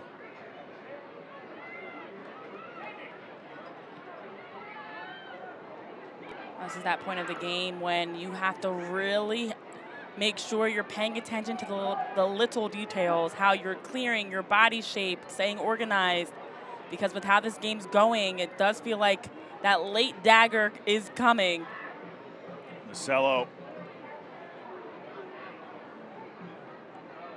moved off the ball.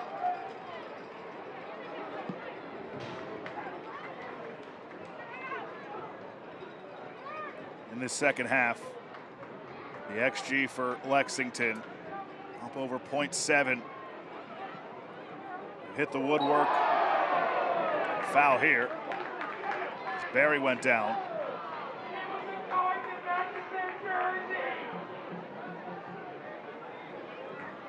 Barry hits the deck, just attracting a lot of attention.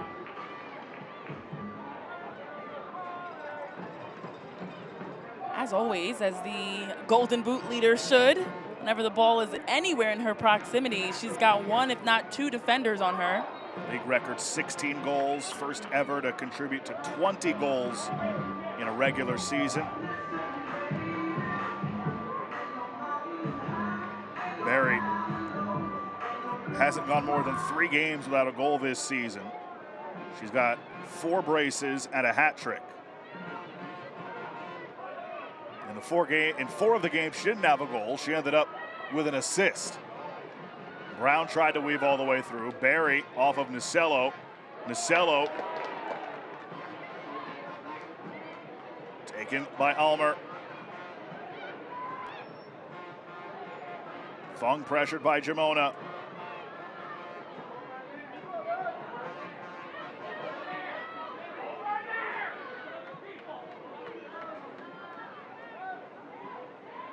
That's what Lexington has to continue to do. Quick touches, quick movements. How about Amber Wynn? Oh, she couldn't find that ball to the opposite side. Jamona.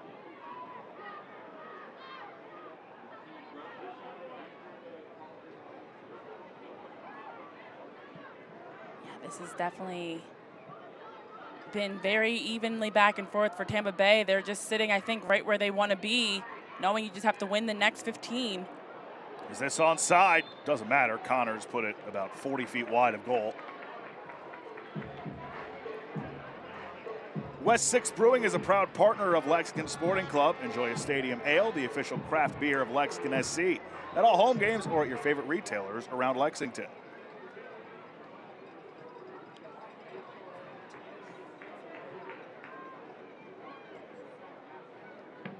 Win for Bourgeois.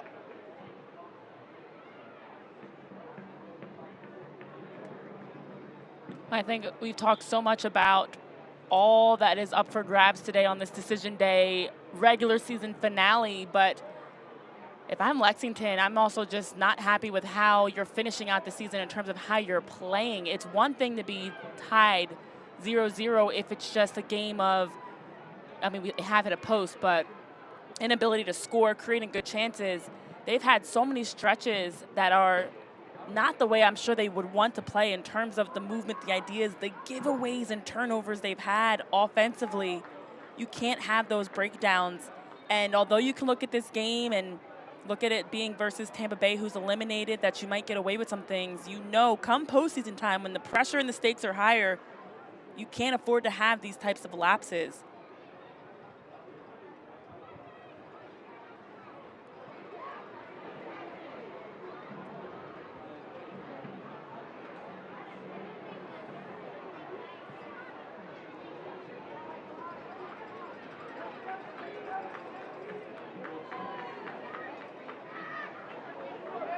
Brown. Now it's Fung for Pantuso. Wide. That's a foul. And a free kick coming as Bourgeois went down. Well done by Alyssa Bourgeois. Something she brings to this team that she does so consistently well, out on that wide flank, helping to get them forward. And this time with that heavy touch, looking to get around the edge, was able to draw a foul. Another strong spot on the pitch for Lexington in terms of the set piece, just inside of the wide sideline. Can play this kind of like a corner kick, and it leaves you a nice pocket of a space to drop the ball into in front of Beardsley, where Lexington can run onto it. Ball played in. And that's last off of Tampa.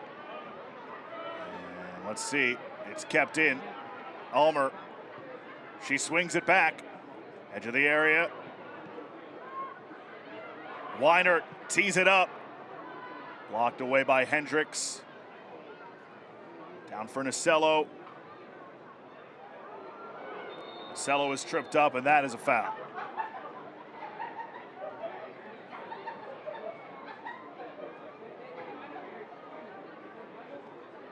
Nasello and Bourgeois going at it off that play, both down in pain. Two of the players that for their respective teams are high-engine worker bees up and down the park. Les Bourgeois looks like she's holding her hand in a lot of pain, and she has taken a beating today. Yes, she has.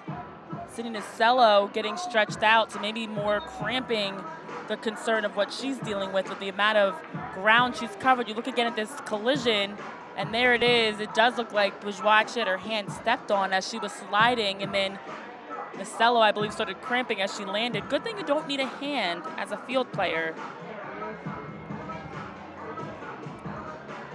Bourgeois, adding insult to injury, is carded.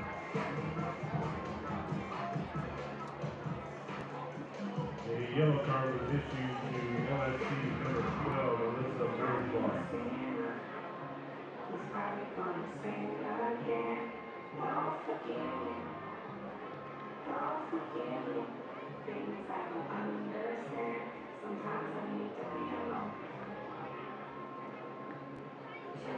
Nasello still down for Tampa. So we're into the final 10 minutes of regulation. Here is what's at stake. Lexington, currently the 2 seed. If they pull off the win today and get a late dramatic goal, they will pull level with Sporting Club Jacksonville for the #1 spot and the Players' Shield. Jacksonville plays later today against Carolina. Kickoff in a little more than 15 minutes. And if Jacksonville loses, Lexington are the Players' Shield winners. Now, if this remains a 0-0 draw, Jacksonville will clinch the Players' Shield, but Lexington will clinch the 2 seed unless Carolina wins by 15 or more goals. That's the massive clause in there that is still remarkable to me. Someone actually was able to dig that up, and shout out to the league and whoever found that out as a possibility of a way Carolina could also clinch that 2 seed. But to your point, with a draw here, no matter what happens in that Carolina game, Sporting Jacks definitely locks in the Players' Shield on that #1 spot, and it's unfortunate for Lexington. You want to at least give yourselves a chance. They've done a good job of that all season to put themselves in this position in the first place. Bad giveaway. Weiner trying to find Barry. If she just took her time, maybe would have had a better chance. You think back to Addie McCain's 3 opportunities, 1 over goal, 1 saved by Liz Beardsley, the other off the post. I mean, those have been the 3 best chances, and aside from Kat Berry and Mackenzie Weinert, I mean, you trust Addie McCain to finish those off despite her scoring struggles in the second half of the season. We really haven't brought it up as Tampa. That's into the hands of Asman, but Amina Ekic, a recent departure to Houston Dash. She was a big part of this Lexington group. They do have a lot of depth, but hard to replace the reigning player of the year in Amina Ekic. And she's someone that was such a great facilitator for them out of the midfield, could help with her creative passes. She was a playmaker. She also just brought the creativity and the flair. And when you are talking about the difference between a good team and a great team, you do need those special players that have the ability to be more dynamic. So a tough replacement. I know they're saying next player up mentality and, being able to have others step up in her absence. Weinert trying to create for Lexington late. Jamona ends up with it. 7 minutes to go in regulation. Can Lexington find the winner? Or will Tampa play spoiler? Or option C, will we stay 0-0? Feels like we're headed towards a tie. I keep saying a goal is coming, and I've been wrong. We will have full proof whether or not the broadcaster jinx exists based on those words you just made. Every time it feels like we are working towards a goal coming, then things kind of flatten and drop off a bit. And now at this point, it's a matter of, especially as teams are starting to make some substitutions, can you get some fresh legs, a spark off the bench that can help be the difference? We've seen late games, late goals in games. Nicole Vernis just came on for Lexington, and she comes in for Kat Berry.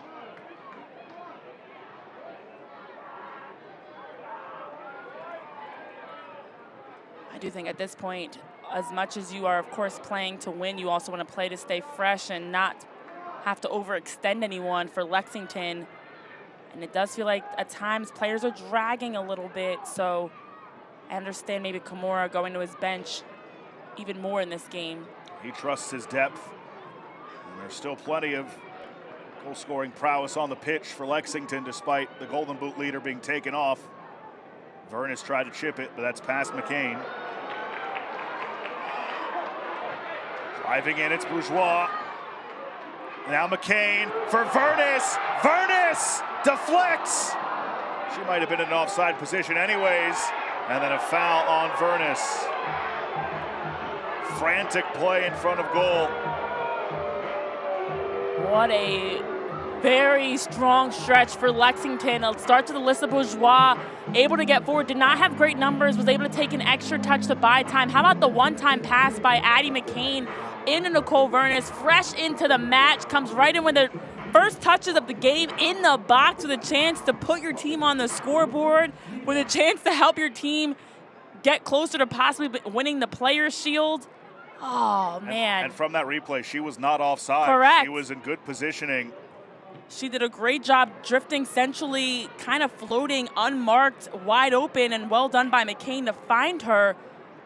Lexington has just had one of those days right now. They've been around the goal. They've created good chances. They're just missing that next step to be ready to finish. I actually wonder if she had a chance to even quicker get that shot off versus maybe, I think she was even surprised the ball ended up at her feet. Brown tried to spring Weinert. That rolls all the way to Beardsley.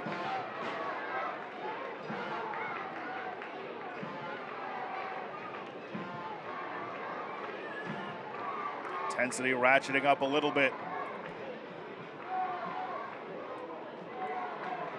Mistake by Tampa Bay. Gives Lexington an opportunity with a throw-in. Lexington may have just gotten a gift off of that one. And you take advantage of it. Bourgeois. Curled in, the header! Oh, just wide from Vernis again. How much closer can Lexington come? Well, the depth and scoring prowess is in full effect for Lexington. Nicole Vernis coming right in, making an immediate impact. This time off of her head from this service, well delivered, gets herself top of the six on that corner and does a good job just helping it on towards that back post and just wide, out of the reach of tucking in to give us our first goal of this contest. How about the minutes and plays that we've seen from Nicole Vernis in her time since stepping on the pitch just a couple of minutes ago? Yeah, the XG up over 1 for Lexington now. Vernis, 2 great chances. As Nasello will throw in for Tampa Bay. Final few moments of regulation. Nicole Vernis subbed in around the 83-minute mark. And she creates that turnover, and here come Lexington. McCain rolling it for Weinert. Weinert gets there. She goes down courtesy of Chisholm. No foul given. And now a point to the spot. A delayed point to the spot. A penalty opportunity for Lexington in the final 2 minutes of regulation. Dial up the drama of decision day. Lexington has been all around the goal, seeking that first. And with a chance here, this is the ball that was played in. It's Addie McCain gets her head up, able to see options, slots this one through, and then as we're seeing Weinert there, actually on that second one, I'm not sure where the contact came from. In real time, it looked like she was tripped, but actually the second look at that, I don't know, Josh. Well, the decision on decision day is a PK, and Addie McCain will take it. Just one goal in the spring. McCain against Beardsley. Addie McCain delivers for Lexington in the final moments of regulation on decision day. Lexington SC are still alive for the Players' Shield. A sigh of relief on the Lexington sideline.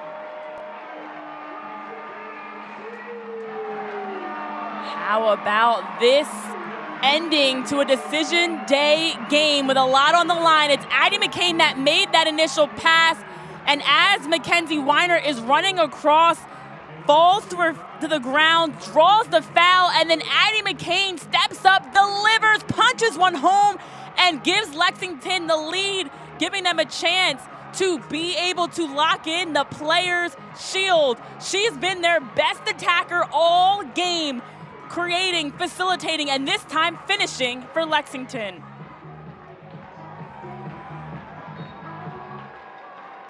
And now we are on to stoppage time. Can Lexington protect this 1-0 lead? 3 minutes of added time. In the second half.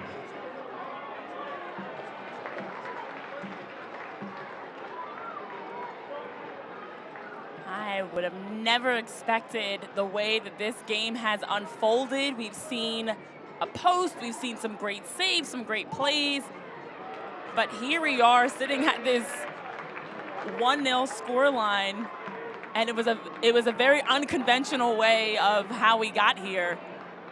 But still some time to work with if you're Tampa Bay to see if you can get an equalizer. There's 4 minutes, not 3 minutes of stoppage.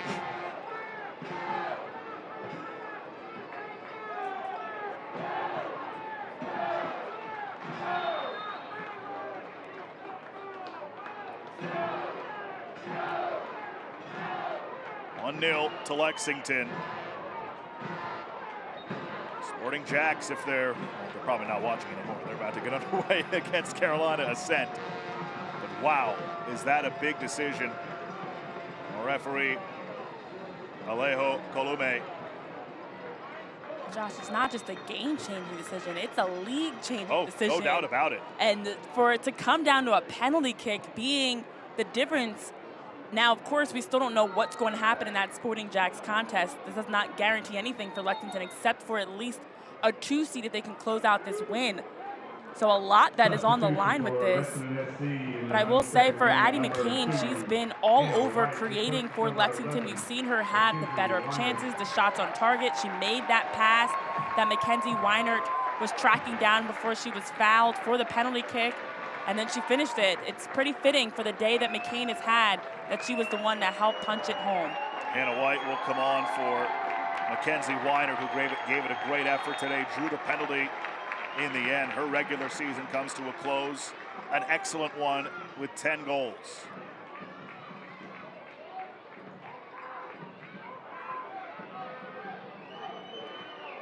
This one from Parsons. Dealt with well, cleared away by White. LSU scored on a Chick-fil-A set piece. Thanks to Chick-fil-A. They're pushing everything forward to try to get an equalizer. You know, to your point, the penalty decision might have been controversial, but this second half saw plenty of chance that Lexington this season has been able to put away. This one is curled in. Dangerous ball from Halferty and then sent high over the bar. It'll be a goal kick for Kat Asman, who, by the way, if they hold the clean sheet, it would be number 11 on the season. It would clinch the Golden Glove.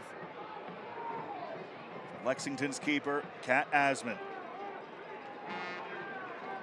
You look at the second half for Lexington, they've been able to outshoot Tampa Bay 8-2. They've been able to create more chances, have had the better of possession, have limited anything from the Sun offensively. And definitely, again, we've seen them hit a post. We've seen, especially Addie McCain, but Kat Berry had a tremendous look. They've been all around the goal. It's always difficult when the way you finally break through is a penalty kick. Lexington finished 24-25. 4 wins, 18 losses, 6 draws. They conceded a league record 62 goals.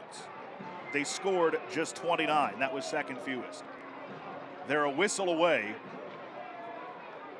from finishing second in goals for, fewest goals conceded, and a tie for the moment for first place this season.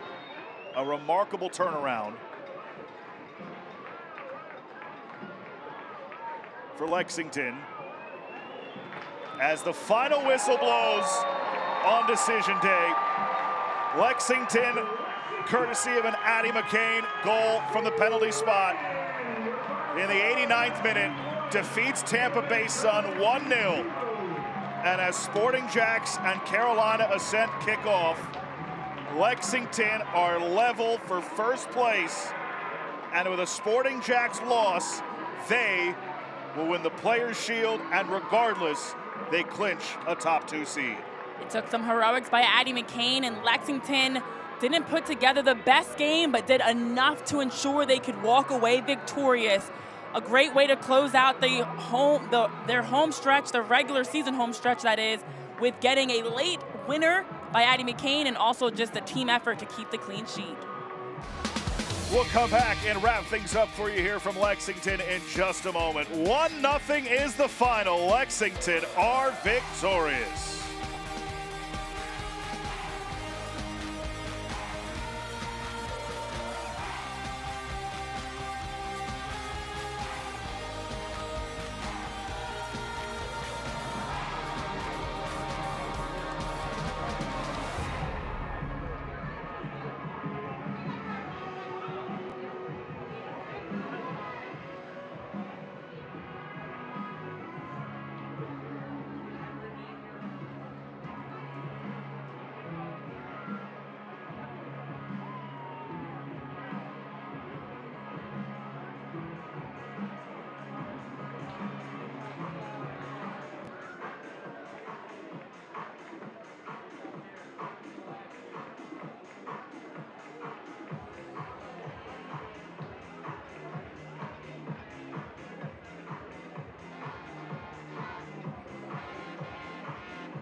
Back here in Lexington on decision day, a 1-0 final. Lexington SC takes down Tampa Bay Sun to close out the regular season. They clinch a top 2 seed and have a shot at the Players' Shield. We're joined now by Addie McCain, who had the GWG from the spot in the 90th minute. Addie, first of all, in the second half, plenty of chances for you guys. Did it almost feel cathartic for you to get that chance at the spot at the end? Yeah, I think so. I mean, I personally had 2 chances. One, I wish I would have done a lot better with one that hit the post, so it felt nice to be able to redeem myself. I'm proud of the team, and honestly, Kinsey drawing that PK, I feel like we were pushing there in the second half to get a goal, so I think there toward the end we deserved one.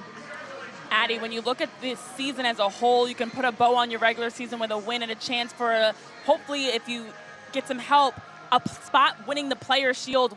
How could you describe this moment knowing you guys took care of business to at least get the win? Yeah, I would say it's exciting. Obviously, we wish we would have taken care of it a long time ago and didn't need help from anyone else. So I think looking back at that, we wish we would have done our job in a few games earlier on, but we're here now, and I think we have good momentum going into the playoffs, and that's what matters now. Is the team going to celebrate this and watch that Jacksonville-Carolina game to see whether or not you guys get that Players' Shield? What's the plan to celebrate the end of the regular season? Yeah, no, we'll definitely enjoy this one. I'm sure some of us will tune in. It's of course exciting, and like I said, we wish we weren't banking on other people, but right now we're looking toward the playoffs and we're excited for what's ahead. Well, Addie, congratulations on the victory. Congratulations to you guys as a team on a phenomenal regular season. Good luck in the playoffs, and thanks for joining us. Thank you so much. That's Addie McCain with the GWG as we take a look back at our full-time highlights from this one. In the first half, Mackenzie Weiner from distance tried to get things going for Lexington. Mackenzie Weiner working there 1v1, able to do a good job working around the edge, curling her touch past Taylor Chisholm for the shot near post that was saved by Liz Beardsley. And in the second half, it was a chance off of the recycled run back in the box. Kat Berry heads this one near post, just shy of getting to squeeze that one past Beardsley off of the feed by Daria Raji. And Lexington continued the attack in the second half, creating a number of chances. This one, another service into the box, and Addie McCain, this is that one she was just referring to, off the post from this beautiful service in. Alyssa Bourgeois working out wide with Amber Wynn service into the box to Addie McCain off the post and then sets them up for a corner kick. Lexington continued knocking on the door, and this is where it all came to a culmination of finally getting that goal. The pass through from Addie McCain, Mackenzie Weiner falls, draws the foul against Taylor Chisholm, and then McCain steps up with the game winner, puts it away to help give them the win on decision day, getting that one past Elizabeth Beardsley, and now putting them into that top spot, hoping to hold on for a Players' Shield. That was the 9th goal of the season for Addie McCain. Lexington ties the league record set by Tampa Bay last year for most home wins in a regular season with 8. So again, here are the live standings as we sit now. Sporting Jacks and Carolina about to kick off. Carolina, they had an outside shot at the 2 seed. They're now locked into the 3 seed. Lexington and Sporting Club Jacksonville waiting to see who will win the Players' Shield this season. Carolina, if they beat Sporting Jacks, or if Sporting Jacks draws, they'll take the Players' Shield. And of course, Dallas will take on Fort Lauderdale. If they win, they're in. If they lose, Spokane Zephyr takes the final playoff spot. That'll do it for us here from Lexington. Once again, the final score, Lexington SC 1, Tampa Bay Sun 0. For our producer, John Solfaro, my broadcast partner, Renee Washington, this is Josh Appel saying so long. Thanks so much for joining us all season long. We'll talk to you next time.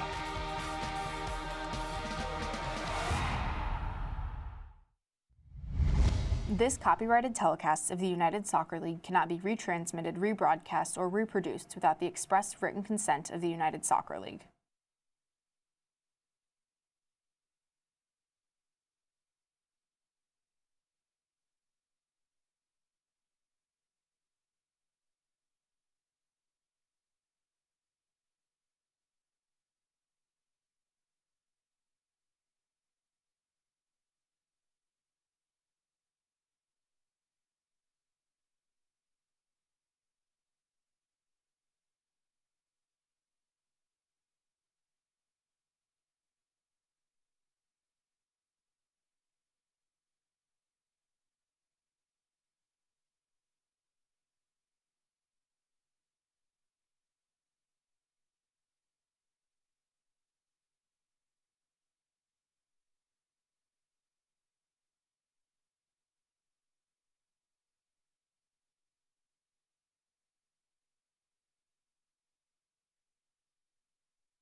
McCain delivers for Lexington in the final moments of regulation on decision day. McCain delivers for Lexington. McCain delivers for Lexington. It's that turnover, and here come Lexington.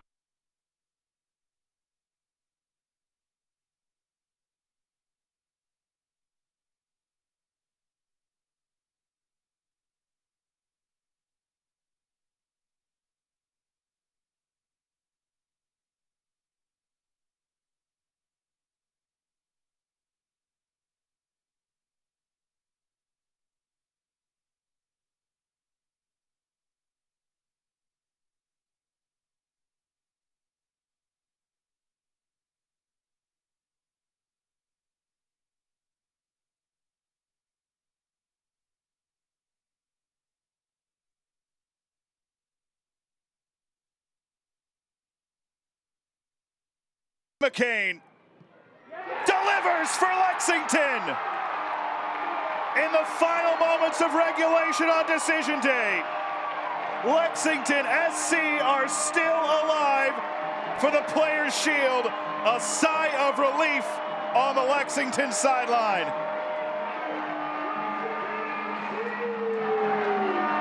How about this ending to a decision day game with a lot on the line? It's Addie McCain that made that initial pass, and as Mackenzie Weiner is running across, falls to the ground, draws the foul, and then Addie McCain steps up, delivers, punches one home, and gives Lexington the lead, giving them a chance to be able. McCain delivers for Lexington in the final moments of regulation on decision day.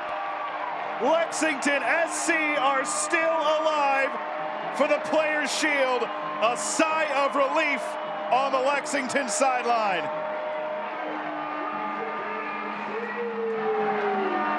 How about this ending to a decision day game with a lot on the line? It's Addie McCain that made that initial pass, and as Mackenzie Weiner is running across, falls to the ground, draws the foul, and then Addie McCain steps up, delivers, punches one home, and gives Lexington the lead, giving them a chance to be able. McCain delivers for Lexington in the final moments of regulation on decision day. Lexington SC are still alive for the Players' Shield. A sigh of relief on the Lexington sideline.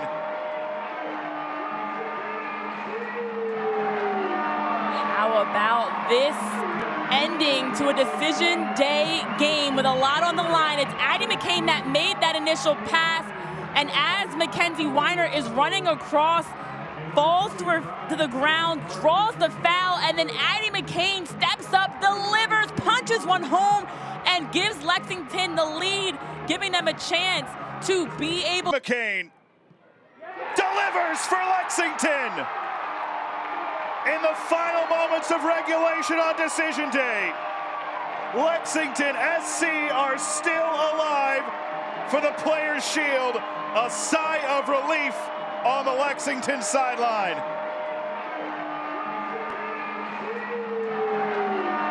How about this ending to a decision day game with a lot on the line? It's Addie McCain that made that initial pass, and as Mackenzie Weiner is running across, falls to the ground, draws the foul, and then Addie McCain steps up, delivers, punches one home, and gives Lexington the lead, giving them a chance to be able. It's that turnover, and here come Lexington. McCain rolling it for Weiner. Weiner gets there. She goes down courtesy of Chisholm. No foul given. And now a point to the spot. A delayed point to the spot. A penalty opportunity for Lexington in the final 2 minutes of regulation. It's that turnover, and here come Lexington. McCain rolling it for Weiner. Weiner gets there. She goes down courtesy of Chisholm. No foul given. And now a point to the spot. A delayed point to the spot. A penalty opportunity for Lexington in the final 2 minutes of regulation. It's that turnover, and here come Lexington. McCain rolling it for Weinert.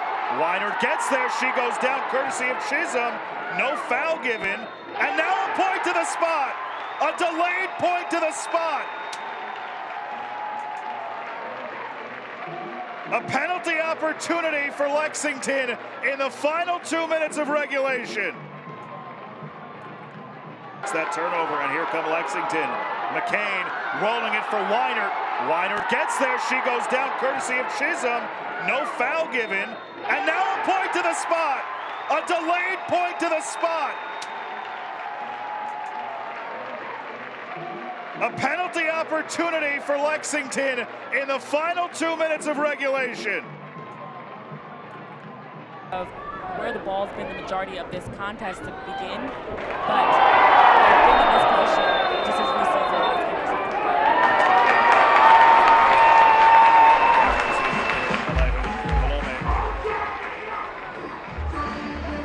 Of where the ball's been the majority of this contest to begin, but they've been in this position just as recently.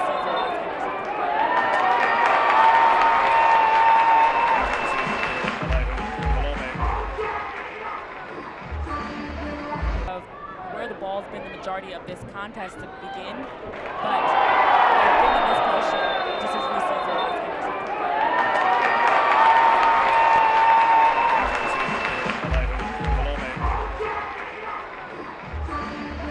Of where the ball's been the majority of this contest to begin, but they've been in this position just as recently.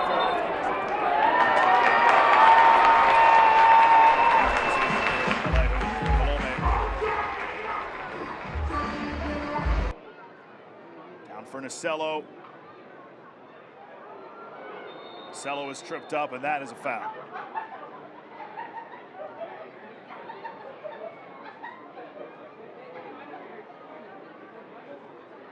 Nasello and Bourgeois going at it off that play, both down in pain. Two of the players that for their respective teams are high-engine worker bees up and down the park. Bourgeois looks like she's holding her hand in a lot of pain, and she has taken a beating today. Yes, she has. Sitting Nasello getting stretched out, so maybe more cramping the concern of what she's dealing with the amount of ground she's covered. You look again at this collision, and there it is. It does look like Bourgeois actually had her hand stepped on as she was sliding, and then Nasello, I believe, started cramping as she landed. Good thing you don't need a hand as a field player.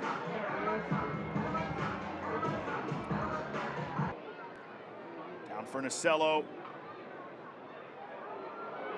Nasello is tripped up, and that is a foul.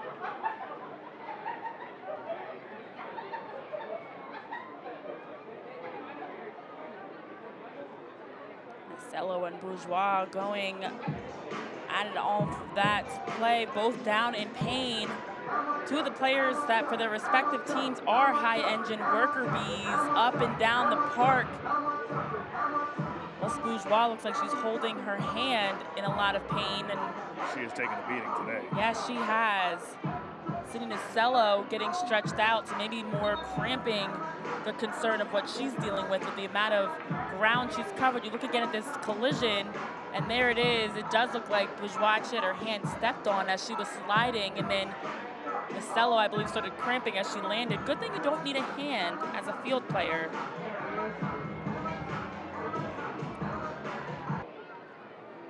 For Nasello.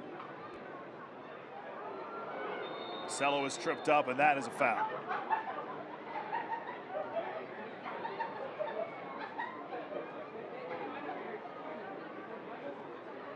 Nasello and Bourgeois going at it off that play, both down in pain. Two of the players that for their respective teams are high-engine worker bees up and down the park. Bourgeois looks like she's holding her hand in a lot of pain, and she has taken a beating today. Yes, she has. Sitting Nasello getting stretched out, so maybe more cramping the concern of what she's dealing with the amount of ground she's covered. You look again at this collision, and there it is. It does look like Bourgeois had her hand stepped on as she was sliding, and then Marcelo, I believe, started cramping as she landed. Good thing you don't need a hand as a field player.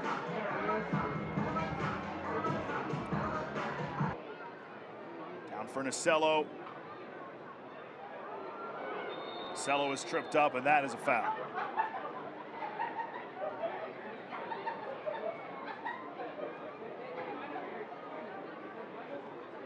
Marcelo and Bourgeois going at it on that play, both down in pain. Two of the players that for their respective teams are high-engine worker bees up and down the park. Plus Bourgeois looks like she's holding her hand in a lot of pain. And she has taken a beating today. Yes, she has. Cindy Marcelo getting stretched out to maybe more cramping the concern of what she's dealing with the amount of ground she's covered. You look again at this collision, and there it is. It does look like Bourgeois had her hand stepped on as she was sliding, and then Marcelo, I believe, started cramping as she landed. Good thing you don't need a hand as a field player.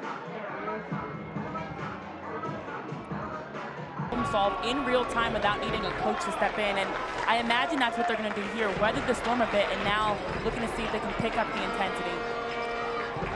From distance, big save by Beardsley.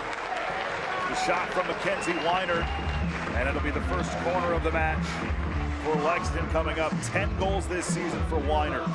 Well, after a slight solve in real time without needing a coach to step in, and I imagine that's what they're going to do here. Weathered the storm a bit, and now looking to see if they can pick up the intensity. From distance, big save by Beardsley. The shot from Mackenzie Weiner, and it'll be the first corner of the match for Lexington, coming up. 10 goals this season for Weiner. Well, after a slight solve in real time without needing a coach to step in, and I imagine that's what they're going to do here. Weathered the storm a bit, and now looking to see if they can pick up the intensity. From distance, big save by Beardsley. The shot from Mackenzie Weiner, and it'll be the first corner of the match for Lexington, coming up. 10 goals this season for Weiner.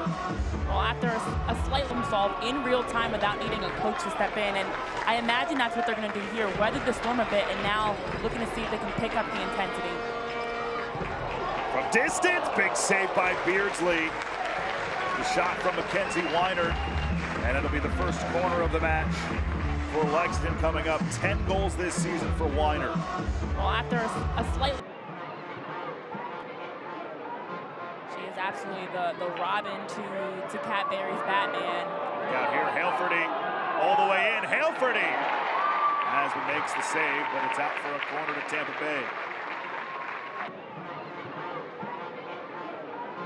She is absolutely the Robin to Cat Berry's Batman. Got here, Halfordy all the way in. Halfordy as he makes the save, but it's out for a corner to Tampa Bay. She is absolutely the Robin to Cat Berry's Batman.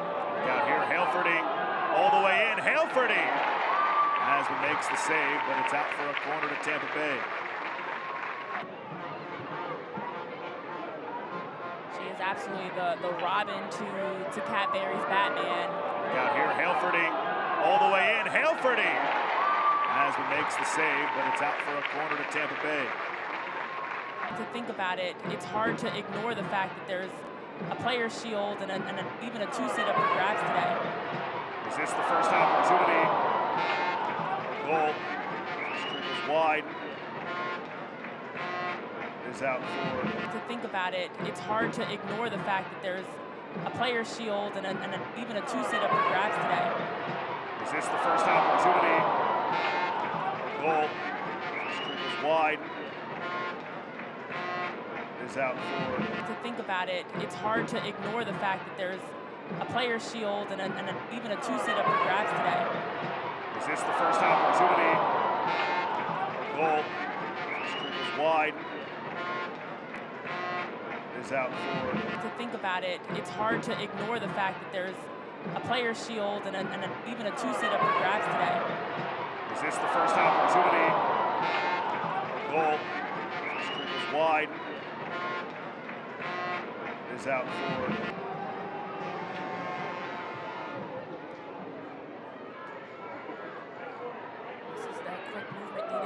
Raji from distance. That whistle's wide. Ambitious.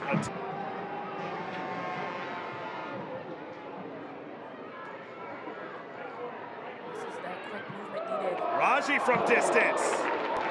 That whistle's wide. Ambitious.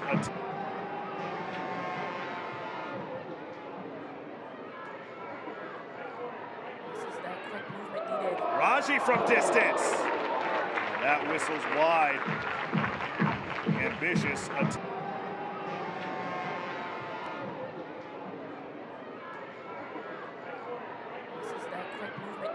Raji from distance. That whistle's wide. Ambitious. 6th minute on decision day. Bourgeois curls it. Raji pops it back into the area. The header by Barry. Oh, what a save by Beardsley. Out for a 6th minute on decision day. Bourgeois curls it. Raji pops it back into the area. The header by Barry. Oh, what a save by Beardsley. Out for a 6th minute on decision day. Bourgeois curls it. Raji pops it back into the area. The header by Barry. Oh, what a save by Beardsley.